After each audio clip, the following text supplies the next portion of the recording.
Buenos Aires, Buenos Aires, Buenos Aires, Buenos Aires, Buenos Aires, Buenos Aires.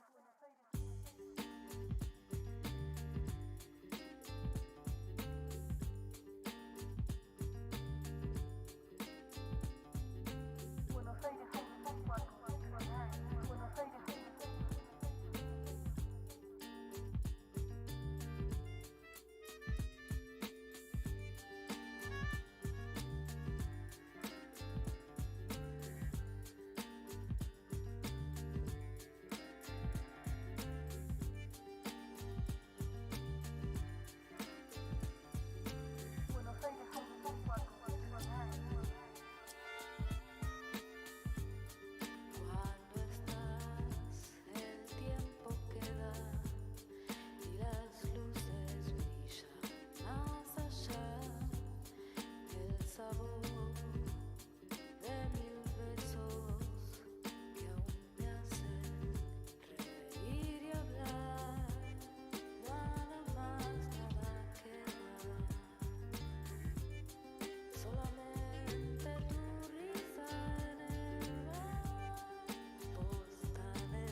Thank y'all very much.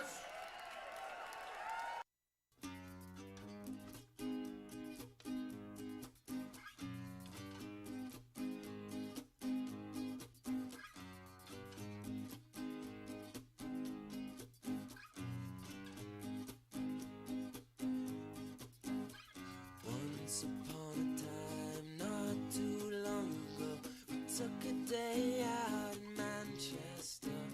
We all fall down, there's not enough hours in a day.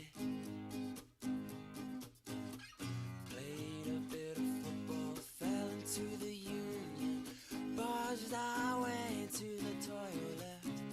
With the Kung Fu King, there's not enough hours in a day.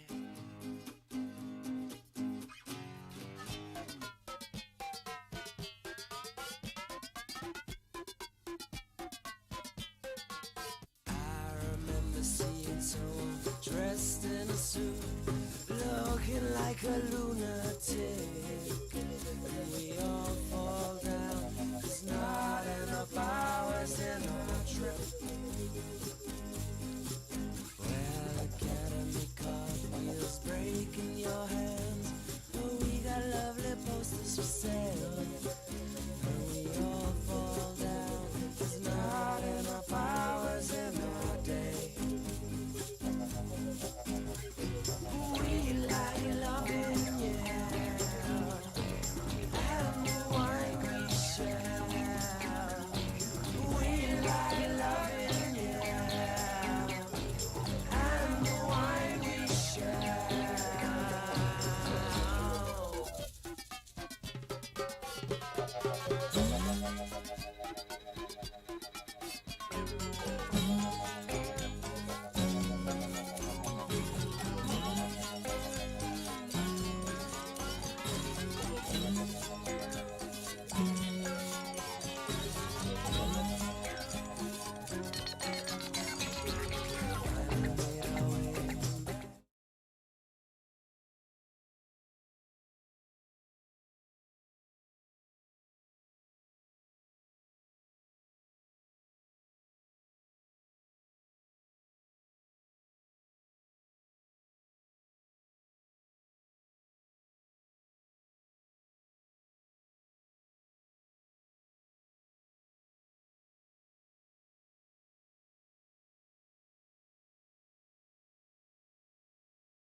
From fear of the pandemic, understandably so, these two programs pivoted. They were the first in the nation to adopt rigorous screening, social distancing processes to be able to continue on the ground, because the last thing you want is a firefighter or a dental hygienist who's never had practical experience coming to take care of you. So they were the first to pivot, and they set new statewide and national standards for how to continue to operate. All of their students, they didn't have a single breakout of COVID. All of their students completed their studies, went on to take and pass their licensing exams. I think every one of those students is now gainfully employed in the field that they were studying. How's that?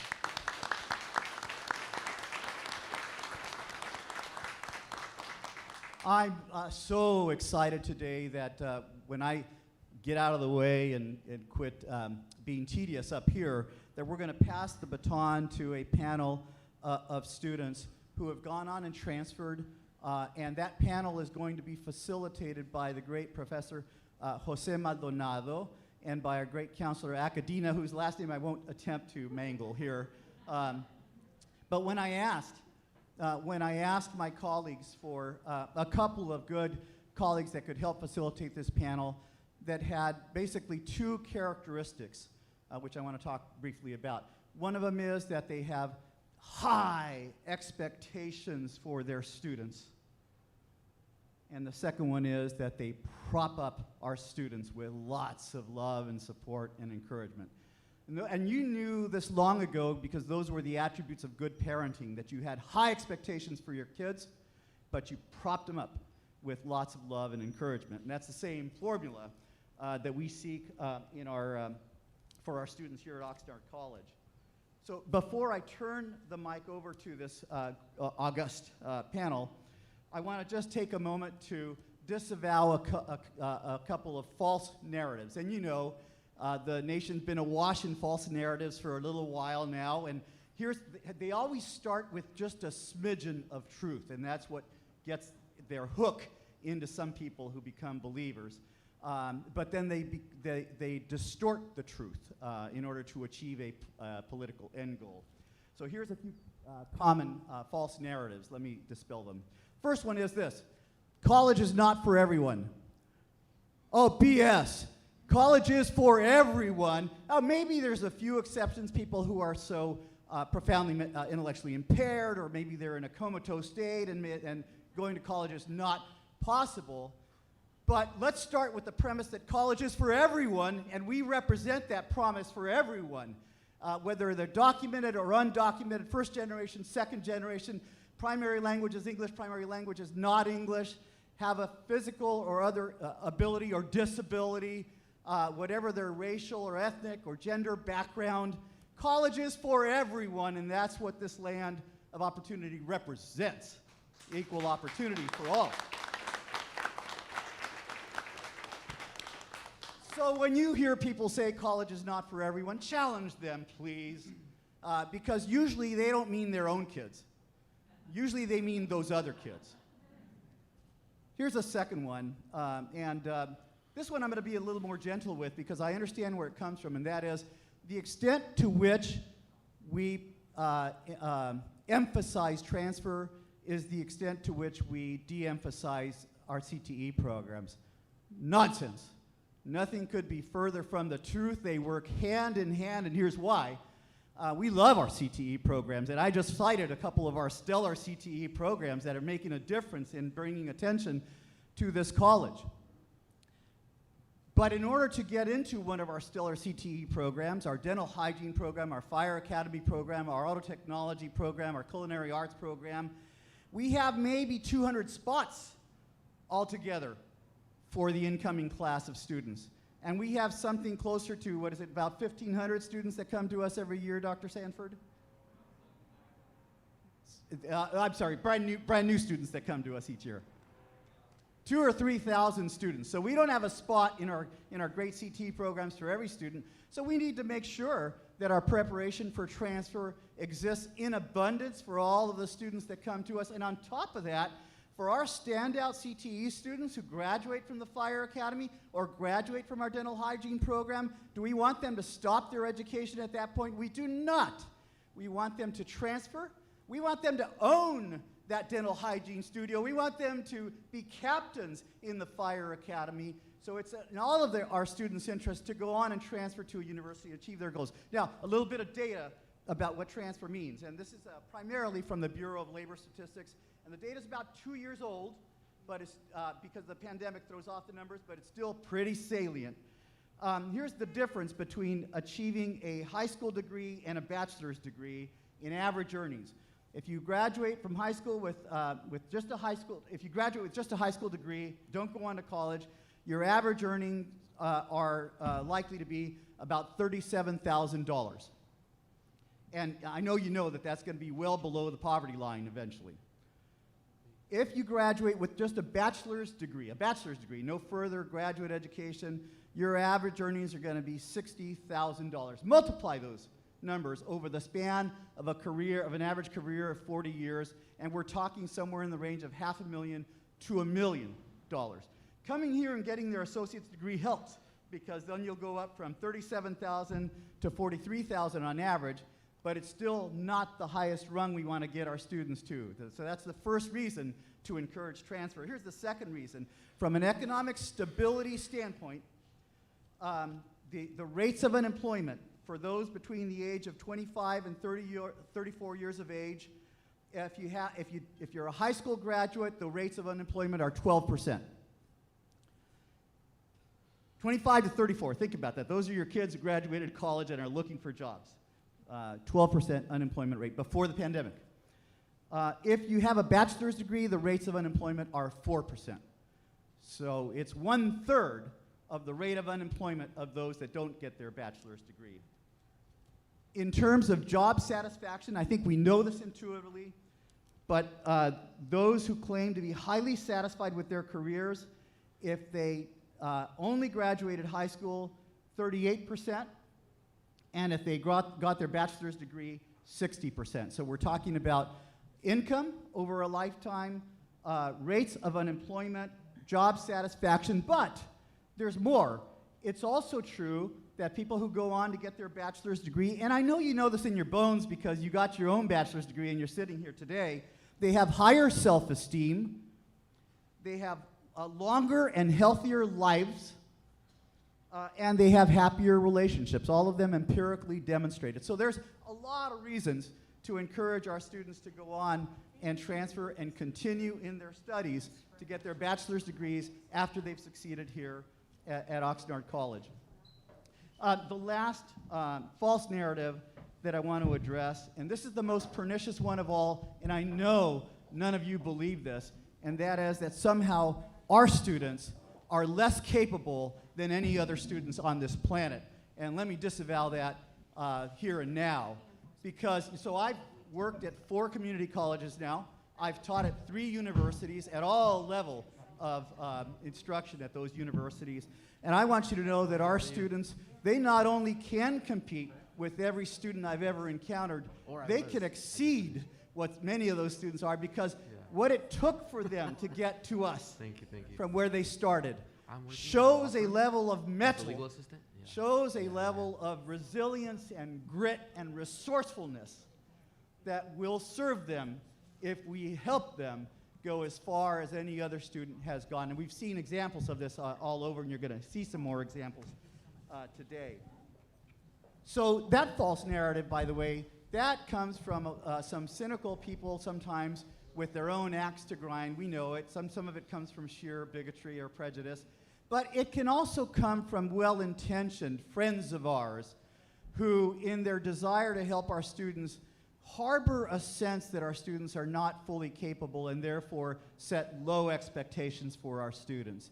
And that's just as pernicious in the end as those that specifically want to keep our students down. Our students are highly capable if we subject them to very high expectations, but give them lots of support to meet those expectations.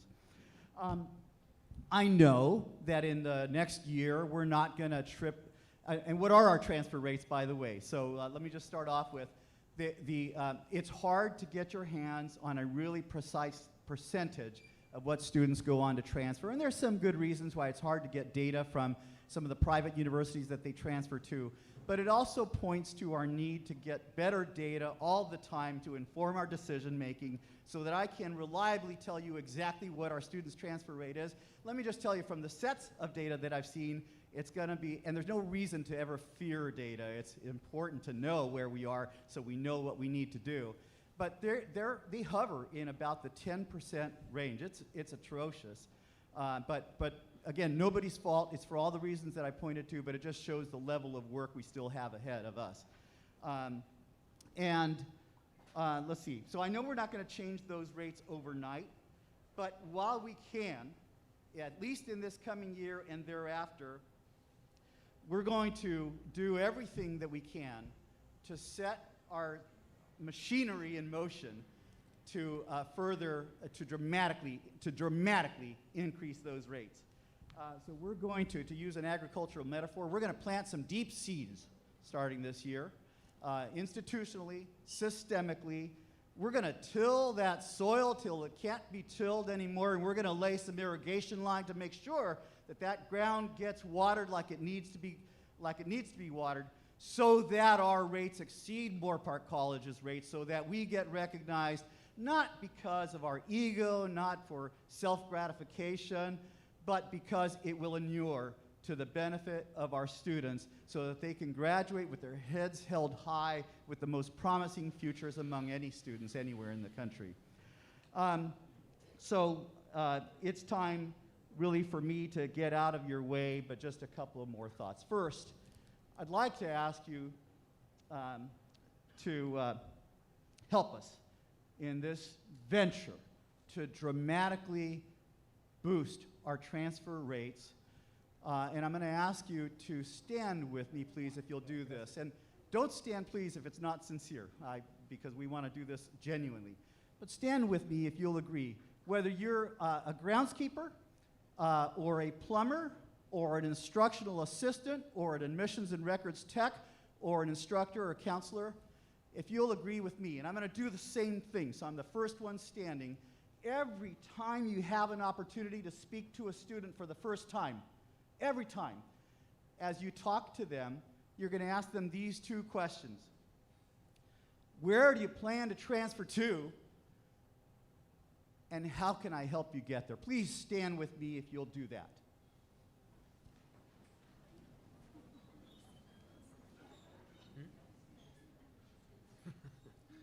Thank you. And I'm going to ask Dr. Leti Mojica and Gabby Rodriguez, our great ambassadors for transfer, to take note of all of the support that they've got from the entirety of our campus. Thank you very much. Thank you for standing.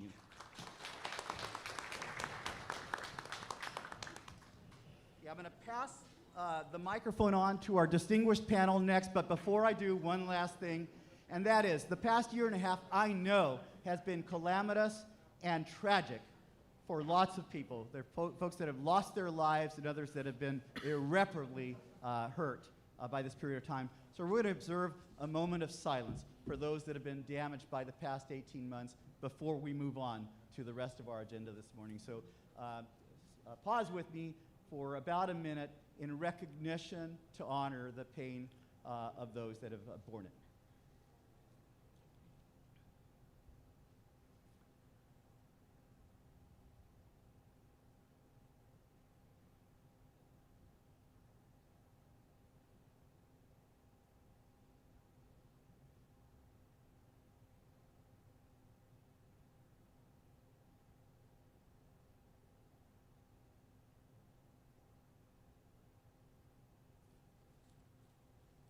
Thank you very much, and we're going to pass it to our distinguished panel next.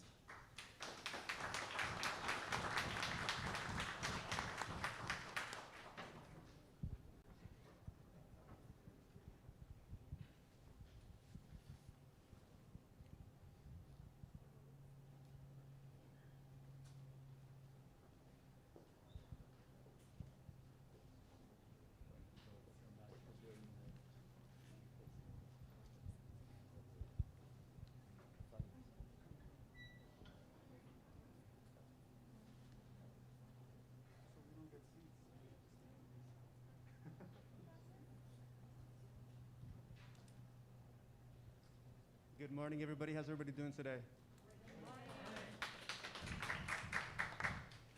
It's great to see everybody here together once more. Those of you who are unfamiliar with half of my face, I'm Jose Maldonado. I teach English here at Oxnard College, and I'm so proud to be part of this Condor family. Yes, you can give it up for English.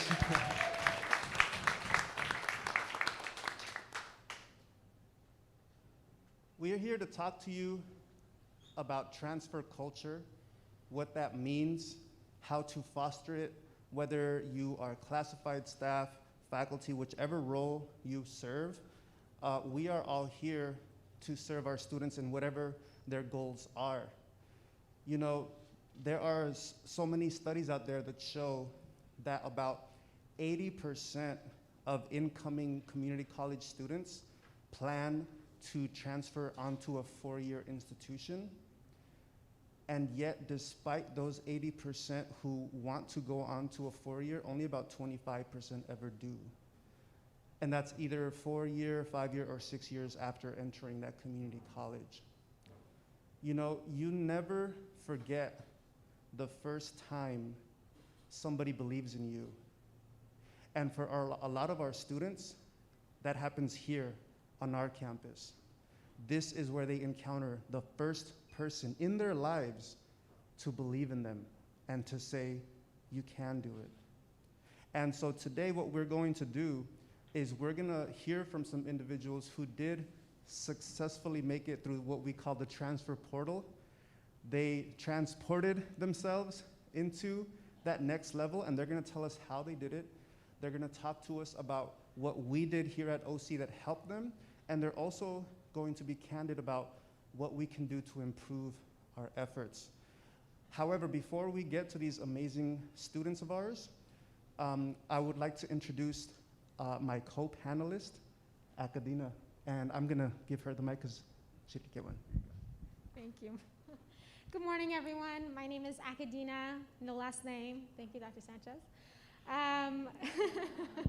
I am a full-time counselor in general counseling here at Oxnard. I joined the Condor family back in November 2019, and I was fortunate enough to have 5 months here on ground. So thank God for that, because I know a lot of people started virtually. Initially, I started out as a transfer counselor, and that's why I have a lot of passion for our students, because I feel like all of us can play a role in instilling that, the root, the seed of that aspiration to transfer and go for higher education. I myself immigrated here at the age of 9, and I was here with my 2 older sisters and my mom. So as a single parent, obviously, you know how it goes, right? Family does everything they can to help you out, and I went straight to CSUN from high school. Not because, don't move yet, not because, I had loved CSUN and I was a matador at heart, and not because of any, don't tell CSUN that, okay? Just don't want to get invited back there. But because really I had a cousin who went to CSUN, and just one cousin, and I thought that's where I'm supposed to go. I didn't know about community college. I didn't know about universities. It's just CSUN's down the street. That's like the only university in the whole world. So I guess that's where I'm going to go. And that's something that bothers me, because perhaps if I had known about other options, if I had known about community college, or if I had known about other universities, perhaps I would have considered them and still picked CSUN. Maybe it would have been my choice. But something that bothers me today is that I didn't, and no one in my high school came and said, hey, Akadina, you know what? You have this talent. Hey, Akadina, you have the high GPA. Why don't you look at this university, right? Just even that conversation about you could, you might look into it. It's an option. So, and that's what today really is about. Cultivating the transfer culture is about telling our students that there is more out there. And at the end of the day, they'll choose what's best for them. Hopefully they'll choose what's best for them. But at least they will have made an informed decision. They would have looked at everything around them and considered, oh, do I want to go out of state? Do I want to go to an HBCU? Do I want to go to a UC that's up north? Am I willing to commute, right? Do I want to be far enough from my family where I only come back during break, or do I want to be just far enough to visit every weekend? So it's about giving them that option. And I hope that that's conveyed today. So without further ado, we're going to go ahead and give our panelists an opportunity to introduce themselves, just your name and the university you have transferred to. You want to start from here? All right, good morning, everyone. My name is Diego Martinez, and I recently transferred to California State University, Channel Islands.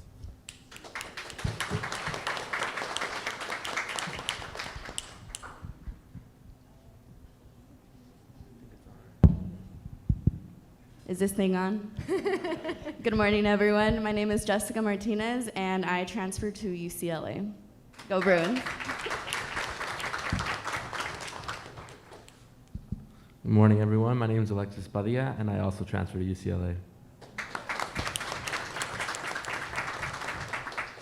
Good morning, everyone. My name is Ray Palladino, and I transferred to the University of Southern California.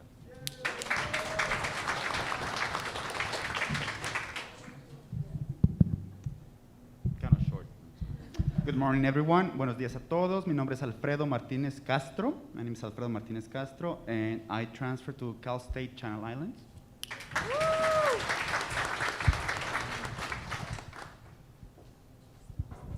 Okay. We're going to switch sides to give a sense of, change, and we're trying to be dynamic here, okay?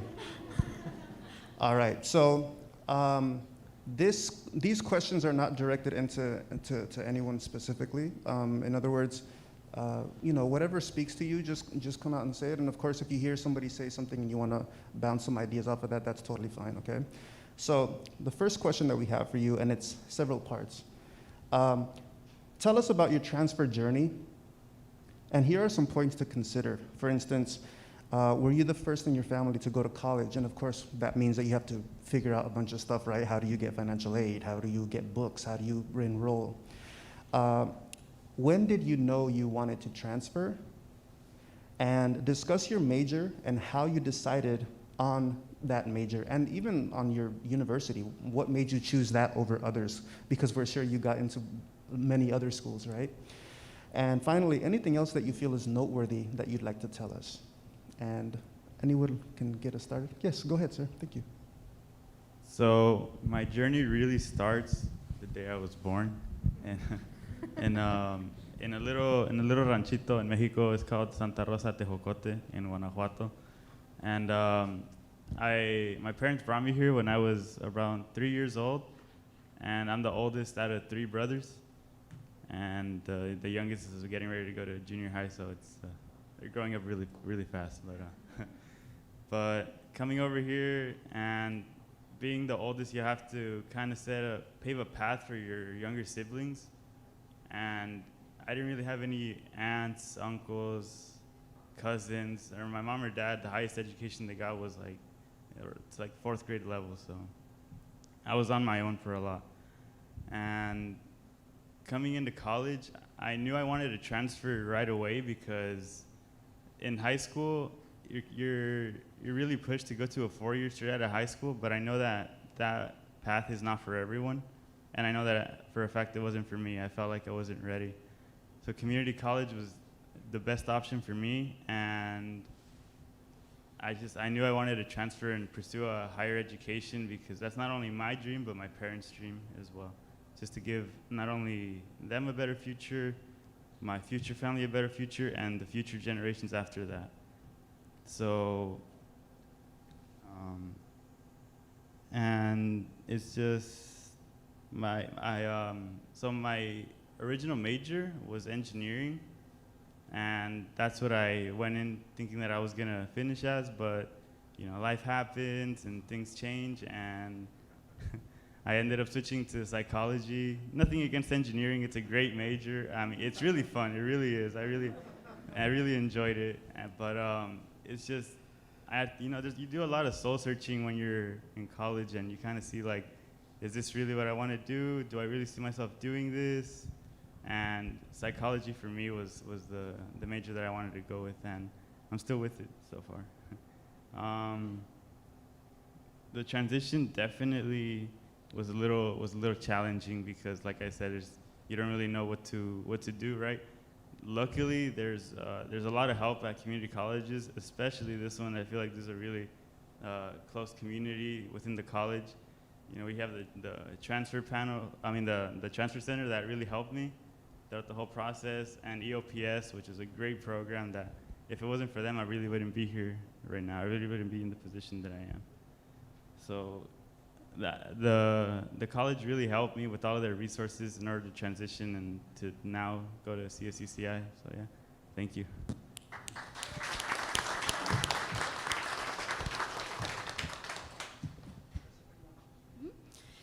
My transfer journey really started my second year at Oxnard College. I spent a total of 3 years here.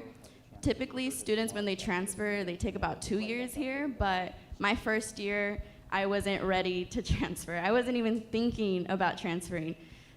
Similar to Diego, I went to a high school where they pushed for 4-year universities right afterwards, but I had a 2.0 GPA. I was a bad kid. I wasn't going anywhere. My teachers and my guidance counselors didn't believe in me. They thought that I was just gonna work the rest of my life and never go to school afterwards. But that all changed when I came here. And I came here on a whim. My mom actually forced me to come here. She said if I didn't go to school, that I'd have to go and live on my own and basically pay all my bills. And I wasn't ready to do that.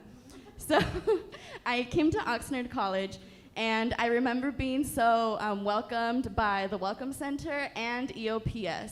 And they were the starting point on me really loving Oxnard College and finding community here. So my transfer journey really started my second year.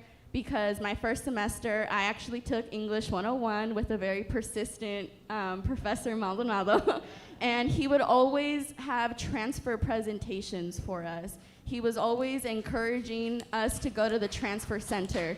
So what President Sanchez was mentioning earlier, he was one of the first people that are like, where are you gonna transfer to?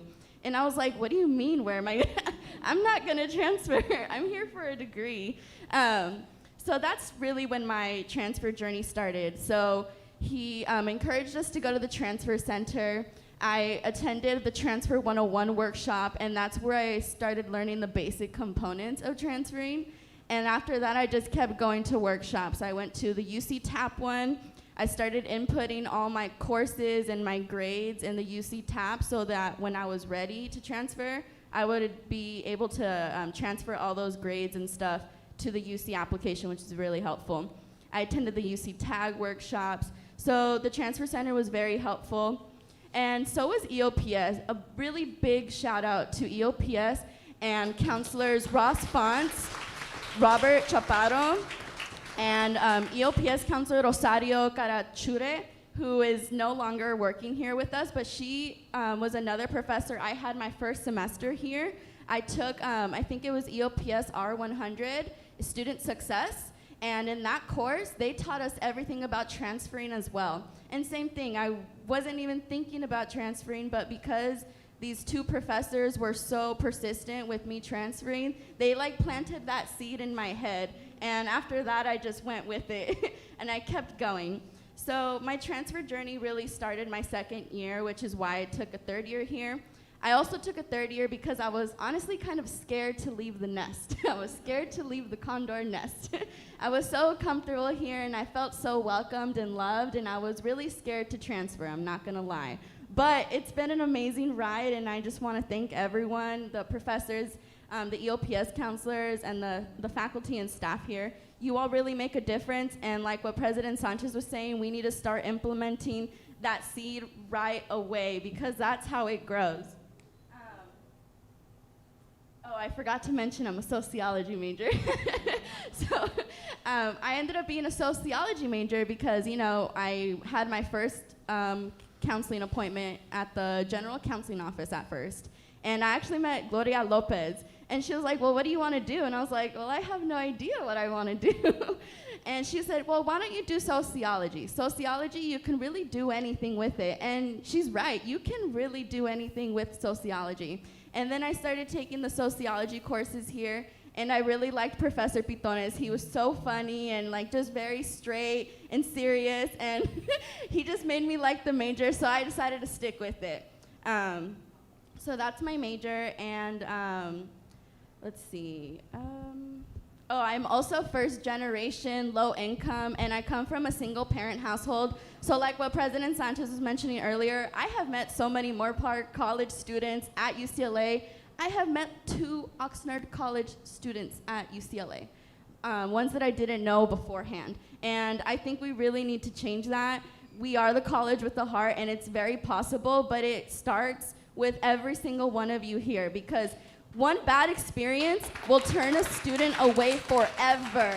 They go to the counseling office and they speak to a counselor who rushes them out. Guess what? That student is probably not gonna come back. They go to the welcome center and someone doesn't really truly understand what they're asking, they might not come back. So you really have to look at every student here and really listen to them. And sometimes they don't even know what to ask, but you have to probe them and find out what they need, you know? So it really matters every single part, you know, instructors, professors, faculty, staff, and yes, thank you. Thank you for sharing. We're gonna take a quick break from the panel, and we will be right back.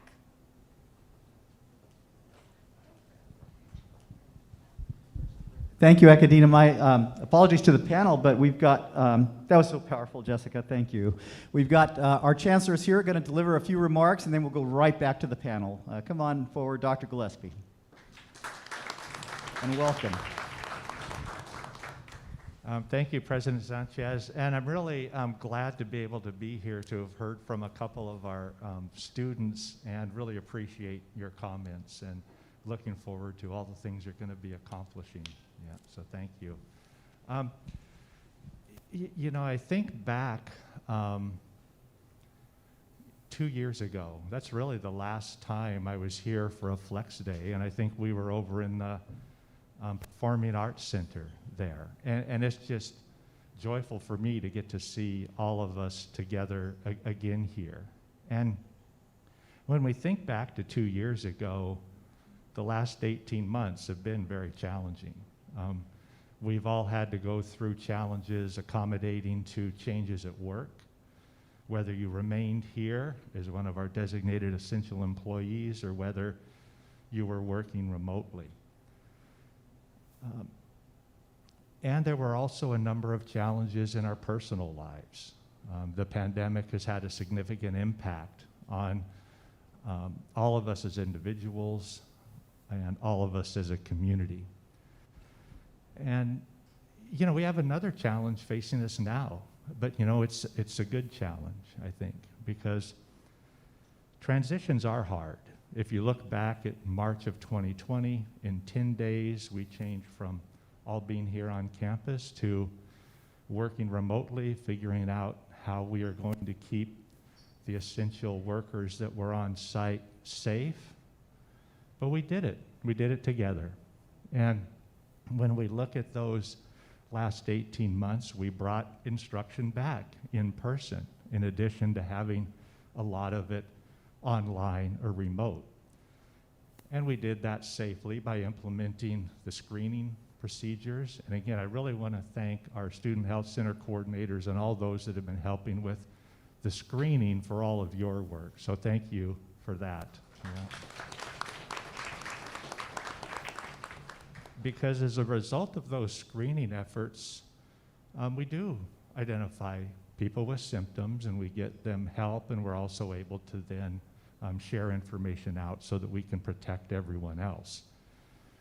The key to us being here safely is taking the steps to avoid transmission, and that includes the screening app, the wearing of masks, which we're requiring right now, and also taking some of the other health protocol steps we're aware of.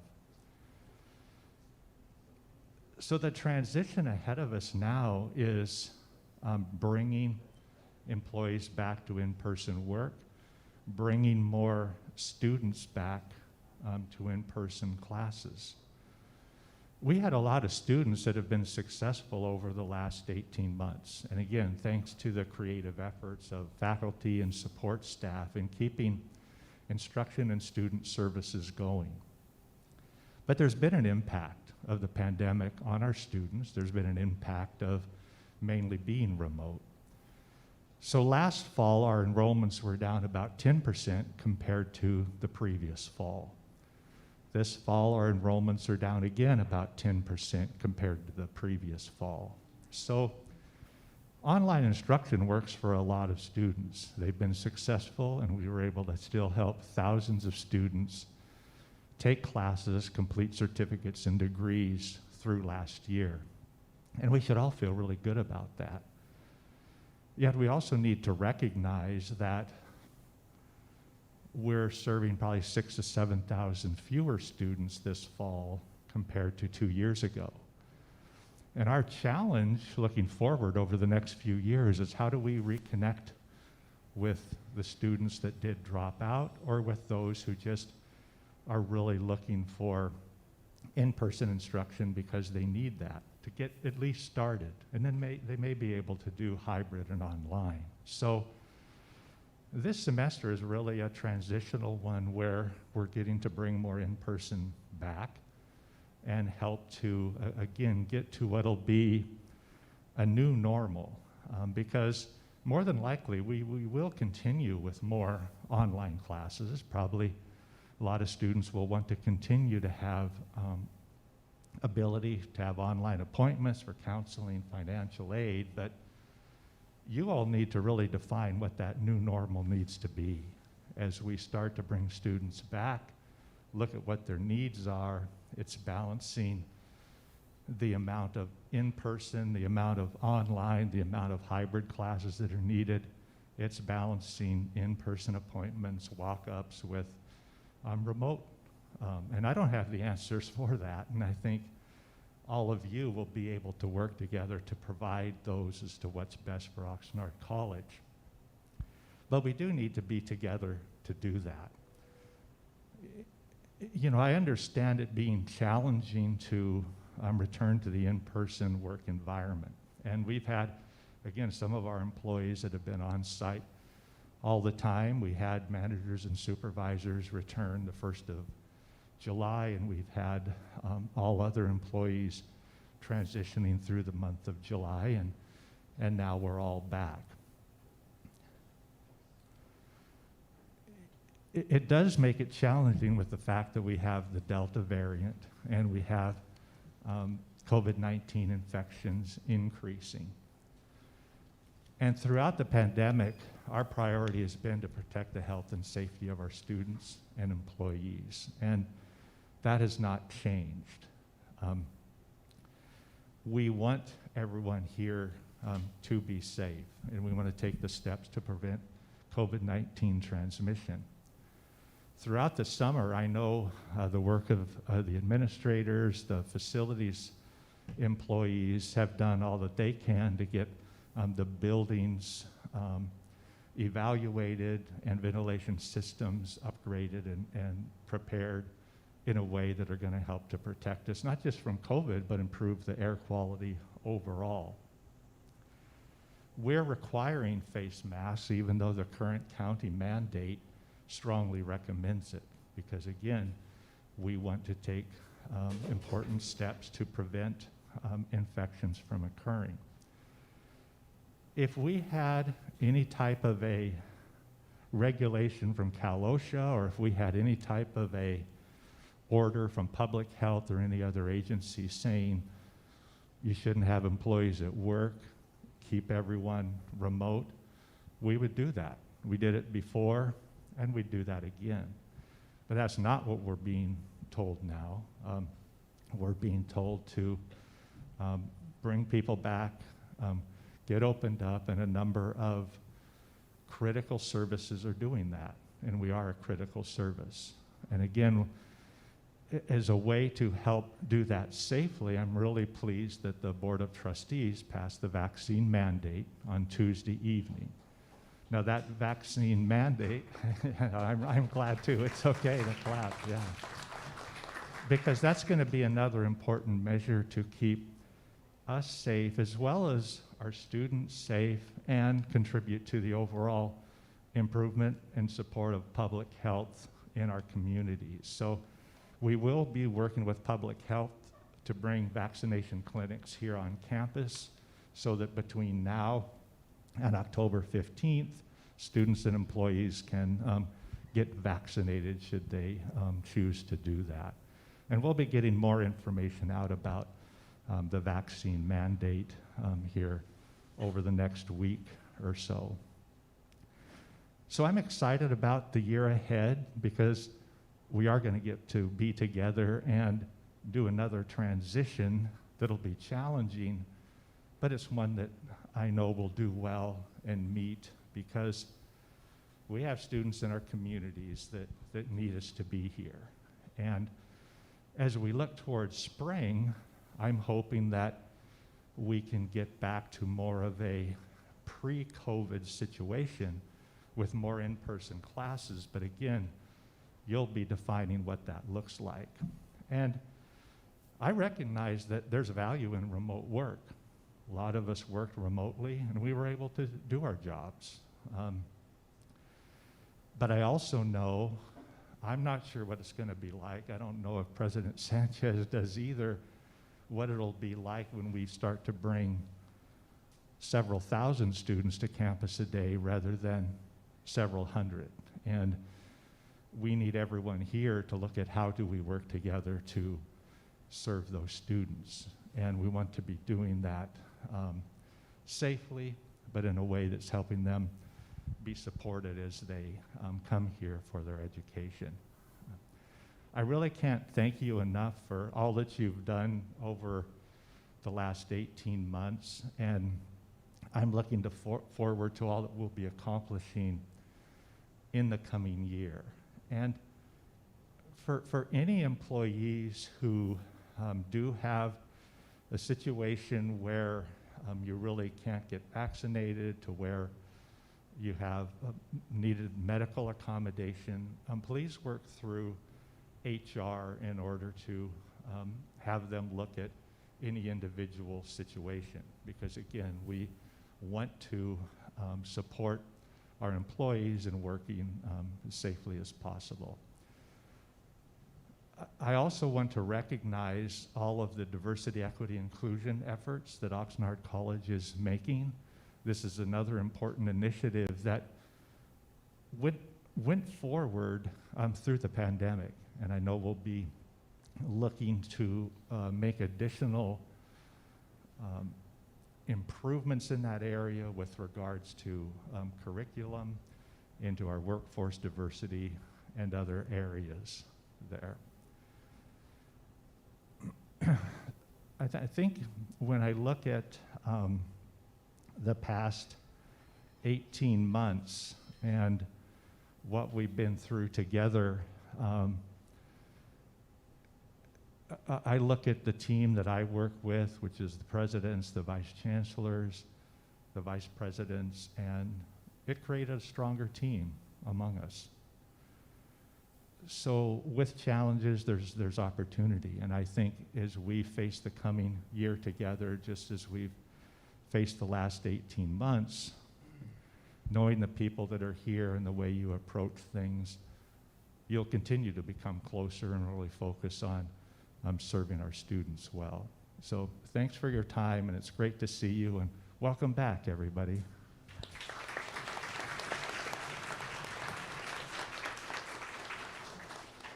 And I do have time just for a couple questions if anybody has any. And if you don't, that's okay too, because President Sanchez asked me too many anyway. No. All right, well, thank you. Appreciate that, thank you. And welcome back to our transfer panel. As we know, we've had two of our students, and action. So we've had two of our students share their experiences. We asked them what it was like transferring, what their background was. And so if anybody else would like to add to that, we would gladly like to hear from you. Otherwise, we can move on to the next question. Anybody else want to speak to this first question? Yes, go ahead. So I am the first generation in my family to go to college. My grandparents immigrated here from Italy and Germany. So my parents came from large families and didn't go to college, so I didn't know much about it. I started at Oxnard College in fall of 2015, and I really didn't know much about college or the college process, or that transferring from a community college was even possible. So when I started here, I started at the fire technology program, which I graduated from and then continued to stay at Oxnard College after the pursuit of that career did not work out for me for various reasons. I spent 13 years in the Marine Corps, which is how I'm able to pay for such an expensive university. So I'm fortunate to have that, but I learned about that opportunity here at Oxnard College. I didn't know that I could transfer, and I found out that while the fire technology had held us to such a high standard that I was able to hold my grades up throughout all my classes, and that I had a good enough GPA to transfer. And so because of those issues that I had where pursuing my career in fire and working in a fire department was not possible, I needed to transition to another major, and the Veterans Counselor America really helped me discover that I could go and study business, and that's where another passion of mine that I found. So I decided to aim high and do what I could to transfer to the University of Southern California, which meant that I had to stay here for a third year and take more classes, because throughout my 2 years here in my fire tech degree, I took a lot of non-transferable classes because I didn't know the difference and I didn't know how that might set me up for failure in the future for an opportunity that I didn't know that I had.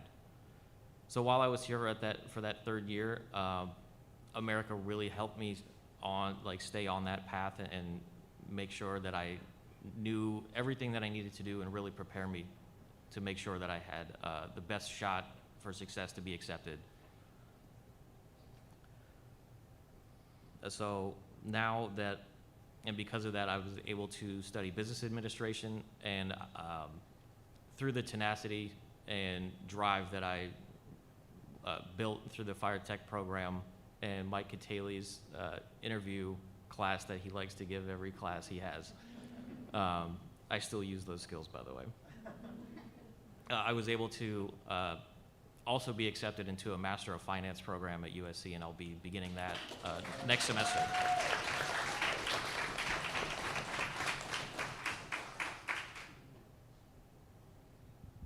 All right, thank you for sharing. If you're noticing, there is a theme of uncertainty in the beginning, ambiguity, just not being aware of certain programs or opportunities, and that's definitely okay. As counselors, we always tell students, this is where you come to explore that, right? You may not even know what philosophy is, and then you take a class for GEs, you might fall in love. So it's okay to explore, it's okay to change your mind, but we have to be active in empowering our students to have the courage to change their mind. It's not about, I've already spent a year here. If I want to transfer, it's going to take me another 2. It's not about that. It's about what's right for you. What are you going to be okay with waking up with every morning and saying, okay, I want to go to work. I want to make a difference. I want to do my job, right? So at the end of the day, let's keep going. I don't want to take time. All right, so now we do have a list of questions, but we do want to turn the mic to all of you because I know the student voice is so valuable, and we want to make sure that you get a chance to ask your questions for this awesome panel if you have any. So if anyone in the audience has a question, we are happy to take it now.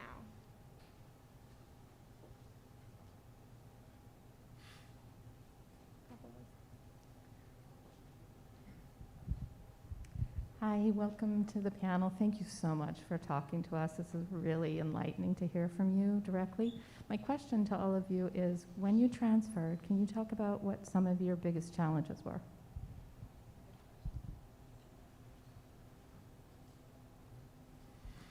I think some of my biggest challenges when I transferred was a lack of community. As my colleagues from UCLA mentioned, there weren't a lot of students from Oxnard College at USC. I haven't found one yet. I'm always looking. Anytime I meet somebody from Ventura County, I ask if they transferred. So I think one of the biggest issues for me that I ran into was having a lack of community, because that support system can really help you when you have a community that you can fall back on outside of a classroom. And even though USC has a lot of those things, it can be overwhelming. So I think what could really help with that is if there was more representation from the universities when they come here. I remember I came to transfer day and I looked through the sea of desks and booths from local colleges, and I don't think I saw UCLA or USC at it. So, me trying to transfer there, I couldn't get that information that I wanted. So that was also another struggle that I ran into. Thank you for sharing. Anyone else? Why don't we start over there? Yeah.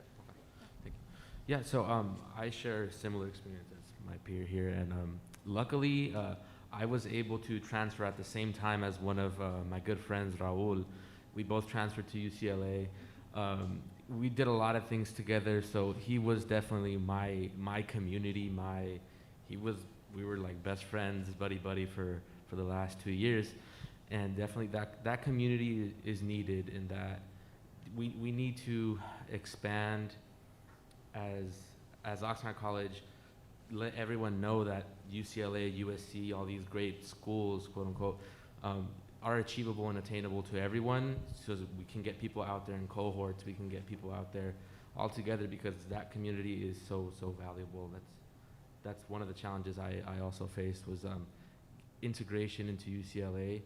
Definitely as a Hispanic student, I just felt out of place until I found the right community, but that took me about a year and a half in where I spent 2 years. So I didn't really start making lifelong connections as one should be at UCLA that are gonna serve you until about a year and a half in. So definitely I feel like the improvement could be in giving students that idea that you are great and you can go anywhere you want to. Just look at your peers and get all together and just go for it. Thank you. Did you want to add to that? Go ahead. Okay, in my case, it was fear. I remember the first day I came here to Oxnard College, I talked to Dr. Mujica, and she actually kind of pointed me in the right direction in my process here at Oxnard College. She talked to me about America Barroso, since I am a veteran student, or I'm a veteran, just like you. I served 12 years in the US Army as well. And I came here a broken man, and America was there for me, Dr. Mujica was here for me, and having counselors like that actually helped me get to where I am right now in my university. But the fear that one feels at times can be overcome by having great counselors here in your school. And my experience was that they helped me, they pushed me to go through with my goals here at Oxnard College, which I was able to accomplish and transfer to Channel Islands. And so I'm very happy now. I believe that that because of them,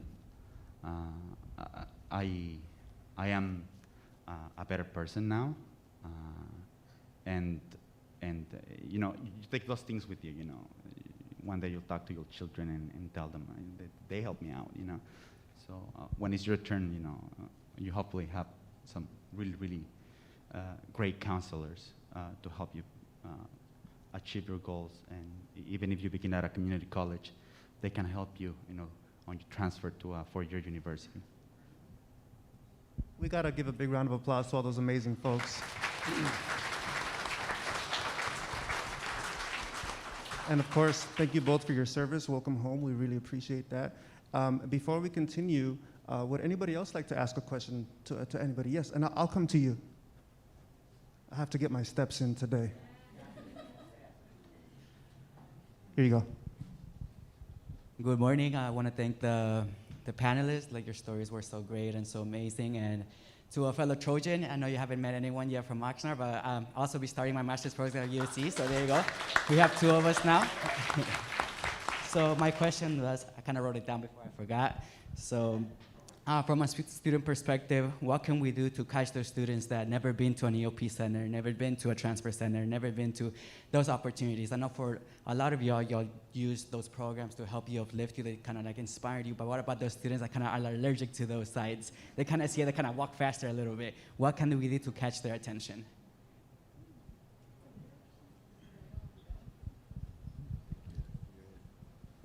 I think one way we can catch students that, you know, that just come here, they go to their classes, and then they book it back to their car, you know, you want to get them right. So I think two ways that I can just think of off the top of my head to catch these students is doing a little bit more outreaching, like literally outside right here where we catch these students, you know, during those times, get them in person like that. And I think I hate to put a lot of pressure on the instructors here, but the professors, because those are the students are definitely going to be seeing the professors. You know, they may not go see their counselor every month. They may not go to EOPS. They may not qualify for EOPS. So, you know, you got to think about that. But I think a lot has to go on the professors promoting events, promoting attendance to the centers, whether that's, providing extra credit, gotta provide some incentive. You gotta give something to these students if you want them to go out and, use these services. So I think a lot has to do with outreaching and the professors, a lot with the professors.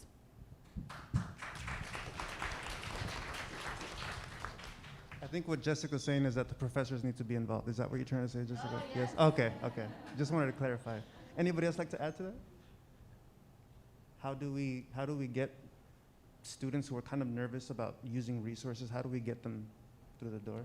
Yeah, go ahead. Thank you. I think what might help and what helped me a lot for a few of the things that I got involved with was when representatives from those organizations around campus just barged into my class and took 5-10 minutes of the professor's time, because then the students just can't go anywhere and then they're kind of forced to learn about it. Love that. Thank you. Okay, anybody else like to ask any questions here?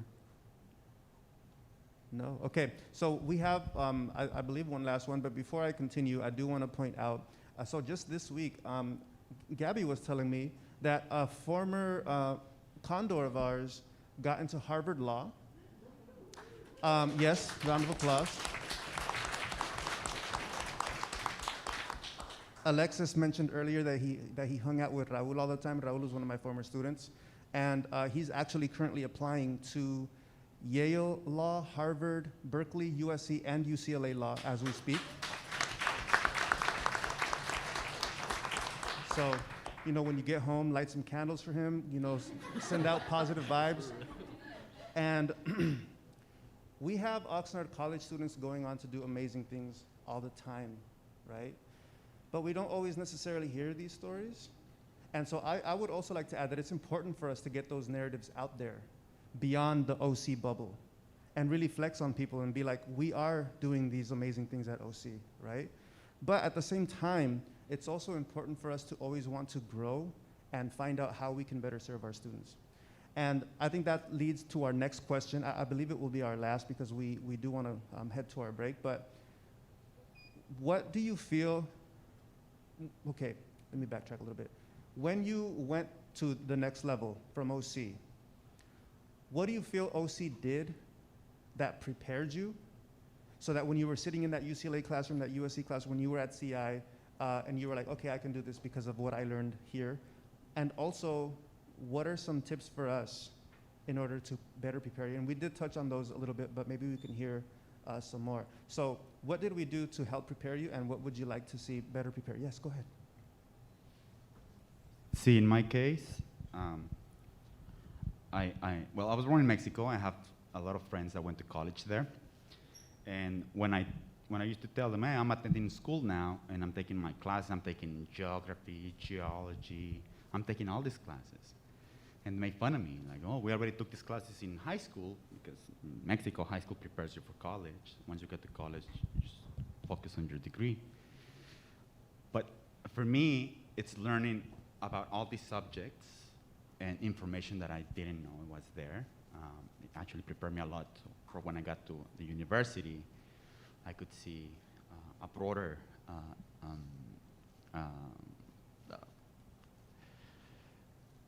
how can I say this? A broader image of what life is about, even though I was in the military, and military throws you out there in the world and you see so many things and you get to meet very exotic people and, it's fun, it's good, it's great, but college is just different.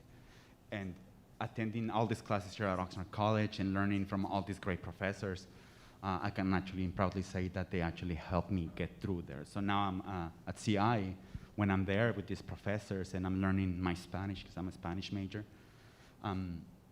I feel very confident, That fear that I mentioned in the beginning, once I transfer, it was gone. Now it's gone, it's all behind me.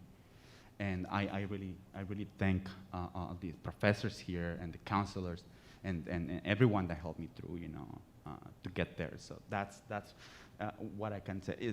That's what I can tell people, and you as well, and new students that come here and they decide to come here. This is like the best choice to begin their college education, in my opinion. I mean, it worked great for me, and I know it's gonna work great for someone else, definitely.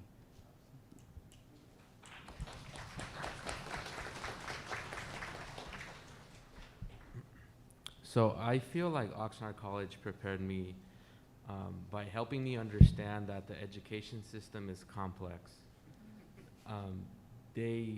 As far as just how to even move or navigate the education system, even on a smaller scale like Oxnard College is, it's still complex. So they definitely helped me understand that if you tap into the right resources, see the right people, talk to the right person, you're gonna be okay. I mean, I tapped into possibly every resource I could here. I was Dr. Mojica's like understudy for a while I was transferring. She helped me do everything I did for my transfer. I was in the writing center all the time, trying to improve my writing. I became part of Associated Student Government with Gabby, and she helped me become a more outgoing person. She broke my shell. So I was definitely thankful for all the resources. So back to the idea that Oxnard College has an abundance of resources, and it's just getting it out to the students is what I believe should be the priority, because once you inspire that student, there's no holding them back. So yeah, and that's basically what helped me get going, because I was a very closed off person when I first got here, and I had a lot of persistent souls here that would try to just break me out of my bubble until it finally happened, and I understood that it was for the better of myself, and if we could do that just with every student that comes here, I believe that we could have a massive turnout of people that transfer, graduate, and go on to do better things.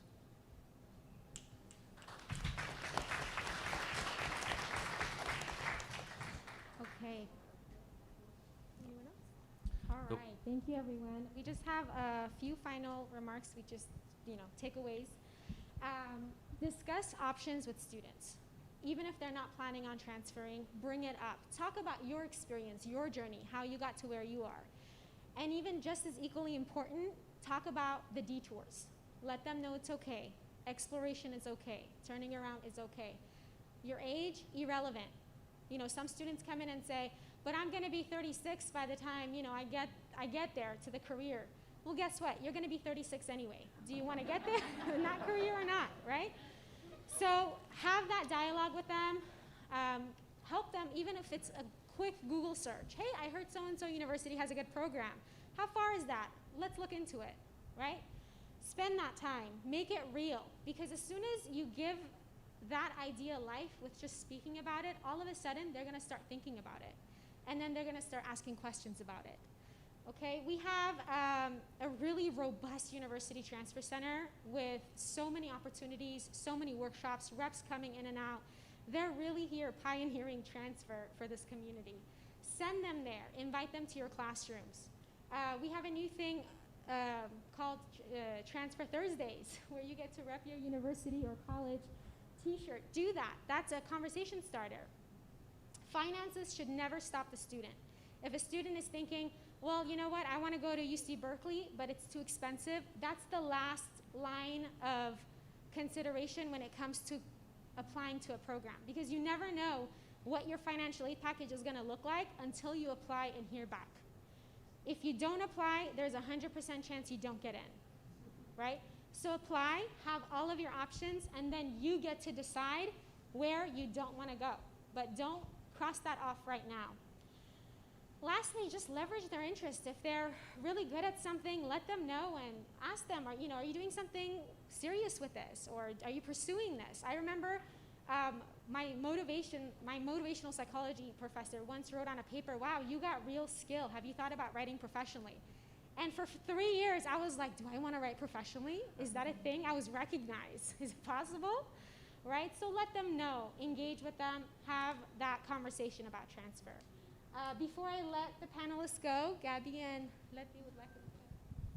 Hello, everybody. Gabriela Rodriguez, Director of Title V, Proyecto Éxito. Letty Mojica, Transfer Counselor Coordinator. Actually, University Transfer Center. We changed our name. Yes, and And we just wanted to make a quick PSA and just remind everybody that we're all part of this process. We're all part of their journey. We're that village raising these children, right? Just kidding, grown adults. And through Proyecto Éxito, we hired a career coach, a transfer coach. We are building the infrastructure to make sure that we set our students up for success. So we need your help asking those 2 magical questions that President Sanchez told us earlier today. What are your plans after Oxnard College? How do I help you get there? Because we're all part of that journey. Whoever you are, whether it's in the parking lot, I've had students share that sometimes they drive up to campus, they freak themselves out in their car, and they go home 3 times before they come through our door. So whether it's in the parking lot, just greeting somebody, helping them come in, and just connecting them to other resources. Many times students don't know what they don't know, right? They don't know what questions to ask. Help us get them there. And if I don't have the answer, I'll find the person with the answer. So Proyecto Éxito, we are an infusion of resources for our Career Center and our Transfer Center. So we're going to be having a grand opening probably in October-ish or so. So where the Institutional Effectiveness Office used to be, that's our new Career Center. We relocated from where the Transfer Center is, and then Transfer Center is still where they were before. So please check it out, bring your students through, be a friend, tell a friend. We're building a movement here, and we really want to extend the invitation, AKA challenge you all to help us get there. So that's just a little bit about the grant. It's the new kid on the block, and with all of you, we're going to be very successful. The other thing that I really, really wanted to reiterate is what Acadina just mentioned, and I'm sure maybe you have, maybe you haven't, because we're inundated with emails, but I did send out an email about the new initiative that the UTC is adapting starting this fall, and that is Transfer Thursdays. So I'm really hoping that you all pledge with us and start wearing your rep your university or college gear every Thursday. That's another way that students can really, this is to promote and to cultivate and promote a transfer culture, and that's what we want. The other thing that I wanted to mention is that although our transfer rate is at 10%, it's low, I understand, but we also need to recognize that our students are transferring to top-notch universities like USC. We have those students here today, UCLA, Berkeley, San Diego, UC San Diego. I mean, they're transferring everywhere. So while it is low, they are transferring to top-notch universities. Thank you. So with your help, it's going to be a lot higher. So thank you all so much. I believe we have a break, 10-minute break. So we'll see you all here in about 10 minutes. Thank you, and thank you to our panelists.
One, check. Check one, check.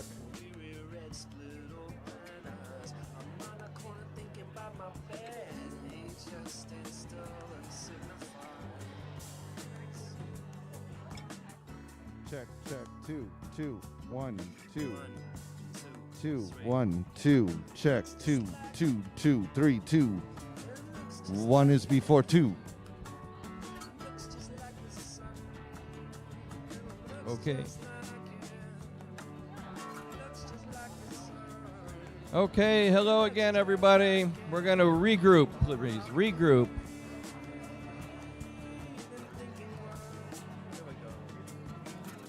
I know it's been a long time, but we're going to finish up our program this morning.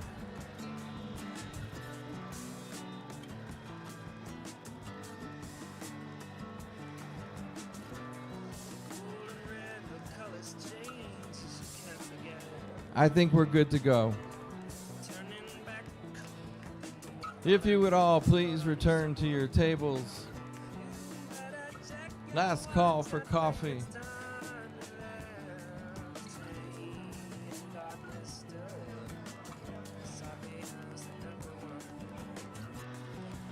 Yeah, thank you, Chris. Chris Renbarger is going to entertain us with a medley of show tunes from the 1940s. If you don't, please sit down so we can get started.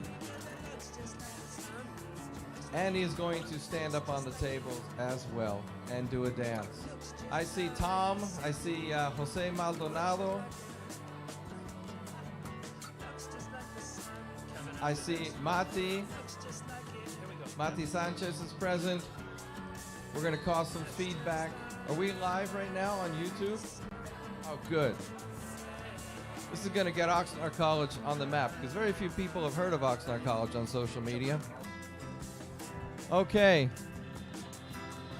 They killed the microphone. They didn't trust me. All right, thank you, everybody. We're going to run the slides now, Jeremy. And crank up the mic and run the slides, please.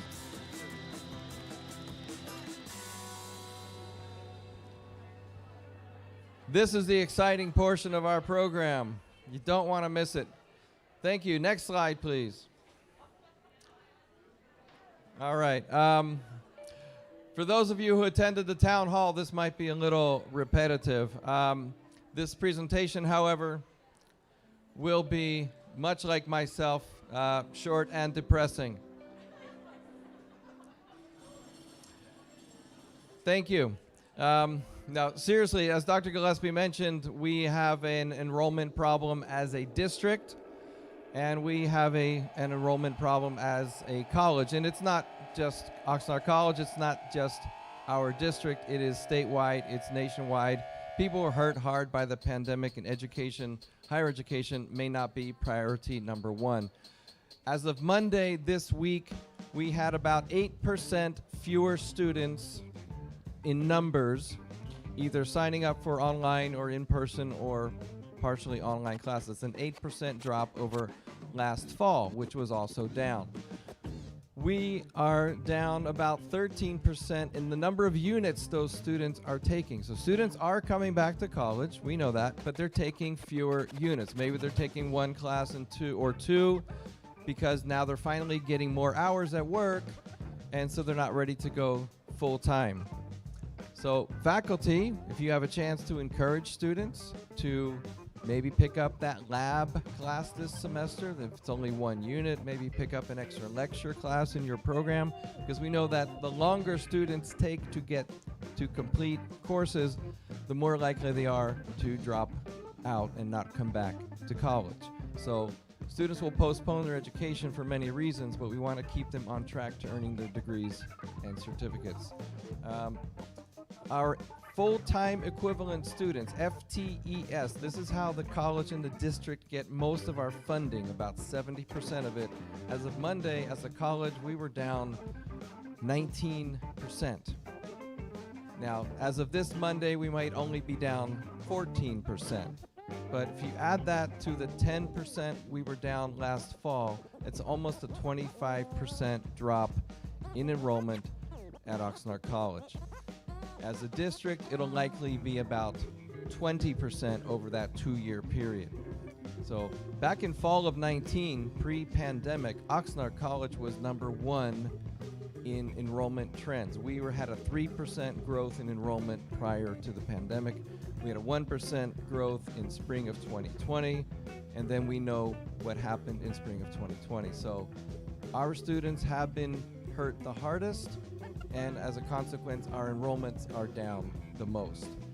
We do have some saving graces. We have something called the Hold Harmless Agreement, where the state will continue to fund the district at a certain level.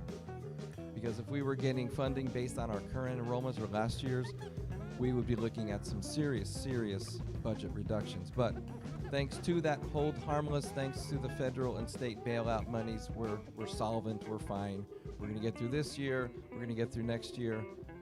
After that, it could be a very different situation if enrollments don't start to go in the opposite direction. So, going back to the slide, the final item there is our efficiency, or what we call productivity, is also down significantly because we're trying to save as many classes as possible. We can't save everything, but classes that are in the double digits at least, we're trying to hold on to them and not cancel where we can avoid canceling classes. So we as a college should be, you guys, you faculty especially, and you ILTs in the classroom should be especially proud. We have more in-person contact with students than almost the other 2 campuses combined. So we have a lot more in-person opportunities for our students than at the other colleges. So I thank you all for being willing to come back and be in person. So it's a dicey situation, we know. Next slide, please. Looking forward to spring of 2022. Thank you. We are looking at, when you work with your deans and your department chairs on your schedules moving forward for spring, we have about a 2-month window in which before the schedule has to be finalized. And we know every day the situation changes with vaccines, with the Delta, with infection rates, et cetera. We're hopeful that the vaccine mandate will make our spring look a lot more like spring of 2020 prior to the pandemic, more in-person classes. That's Schedule A, we're being optimistic. Schedule B is things don't work out as planned. Maybe it's the Lambda variant, maybe it's some other Greek letter we don't know yet variant that's coming out. Maybe it's the booster shots that we figure out, oh, everyone needs those. So, we're gonna go based on the conditions of the pandemic. And our worst case scenario is something awful happens and we go back to where we were just last spring with 95% of our classes online. But we're planning for the best, our Schedule A. We'll adopt changes as necessary over the next few months. So again, work closely with your deans, your department chairs on that. I do want to end on a cheery note. Next slide, please. If you look at the trend here, you see, back up please. There we go.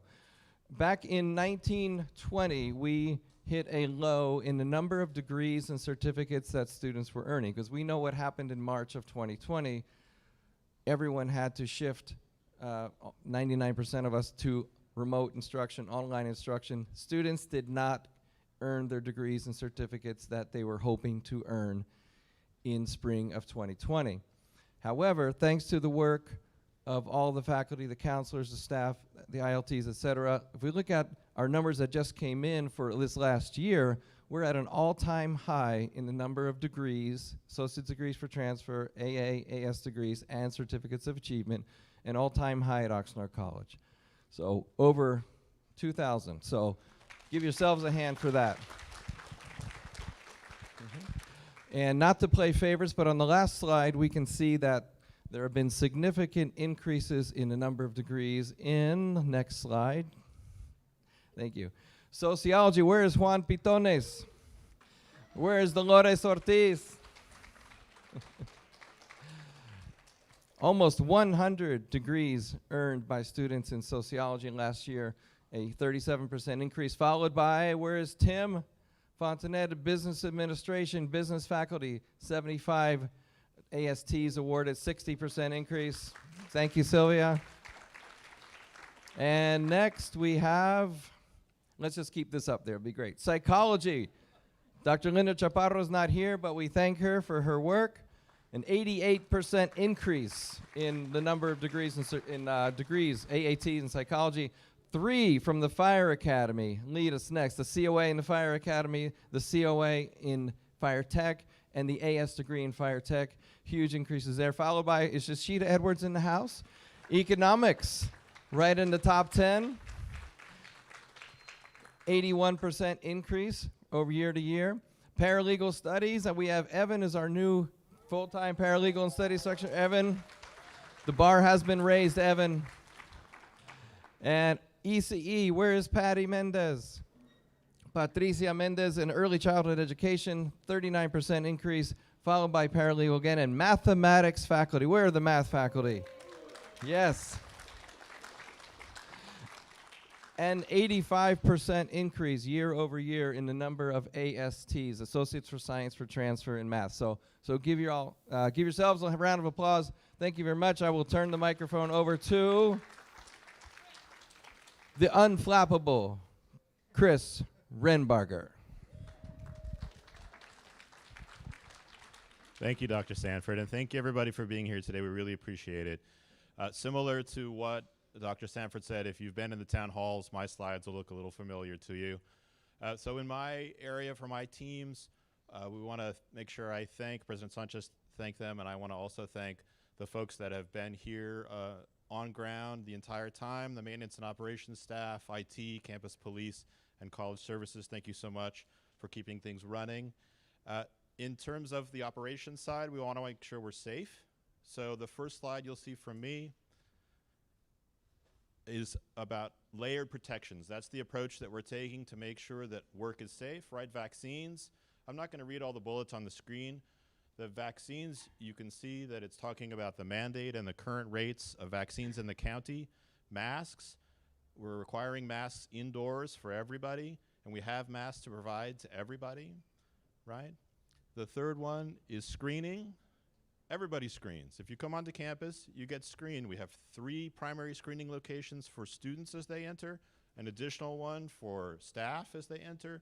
Some programs are screening their own, and that's to make sure that as they come onto campus, employees, students, visitors, everybody goes through those questions, and we only allow them to interact with you and each other if they answer in a way that says they're not sick, everything is correct, they're moving forward. Can you go to the next slide?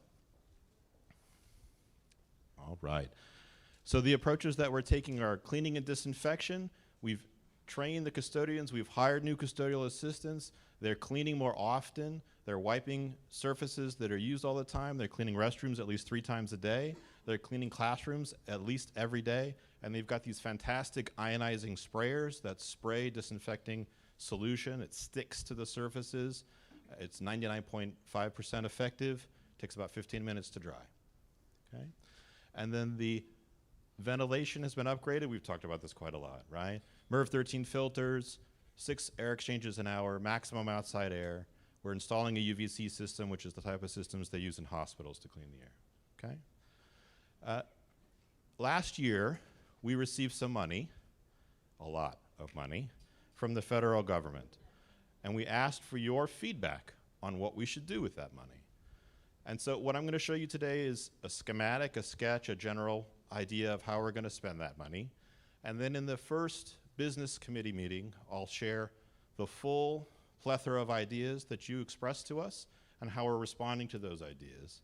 So if you can go to the next slide. So over $7 million. So we received 3 rounds of aid from the federal government. This is round 3. It's the American Rescue Plan, or as we like to call it, CARES 3.0. Over $7 million in direct aid to students, over $6 million in aid to the college. We've designated in the format that you see on the screen about $1 million directly for instruction, $1 million directly for student services, $2 million to operations, because that UVC system's so darn expensive. And then the other initiatives that you see, one of the things that you'll hear about a little later is a program where we're developing additional high-impact practices as they relate to, they're called FIGs. And I'm going to pass it on to Dr. Kobian.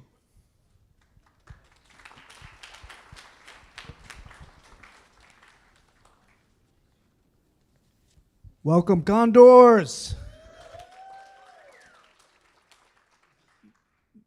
Now, I was just thinking about something. On March 13th, 2020 was our last day on campus. And today's Friday the 13th? And so it's appropriate that we're here together and celebrating and ensuring that we are prepared for a wonderful semester. But I want to acknowledge our student services staff. They've just gone above and beyond to help our students.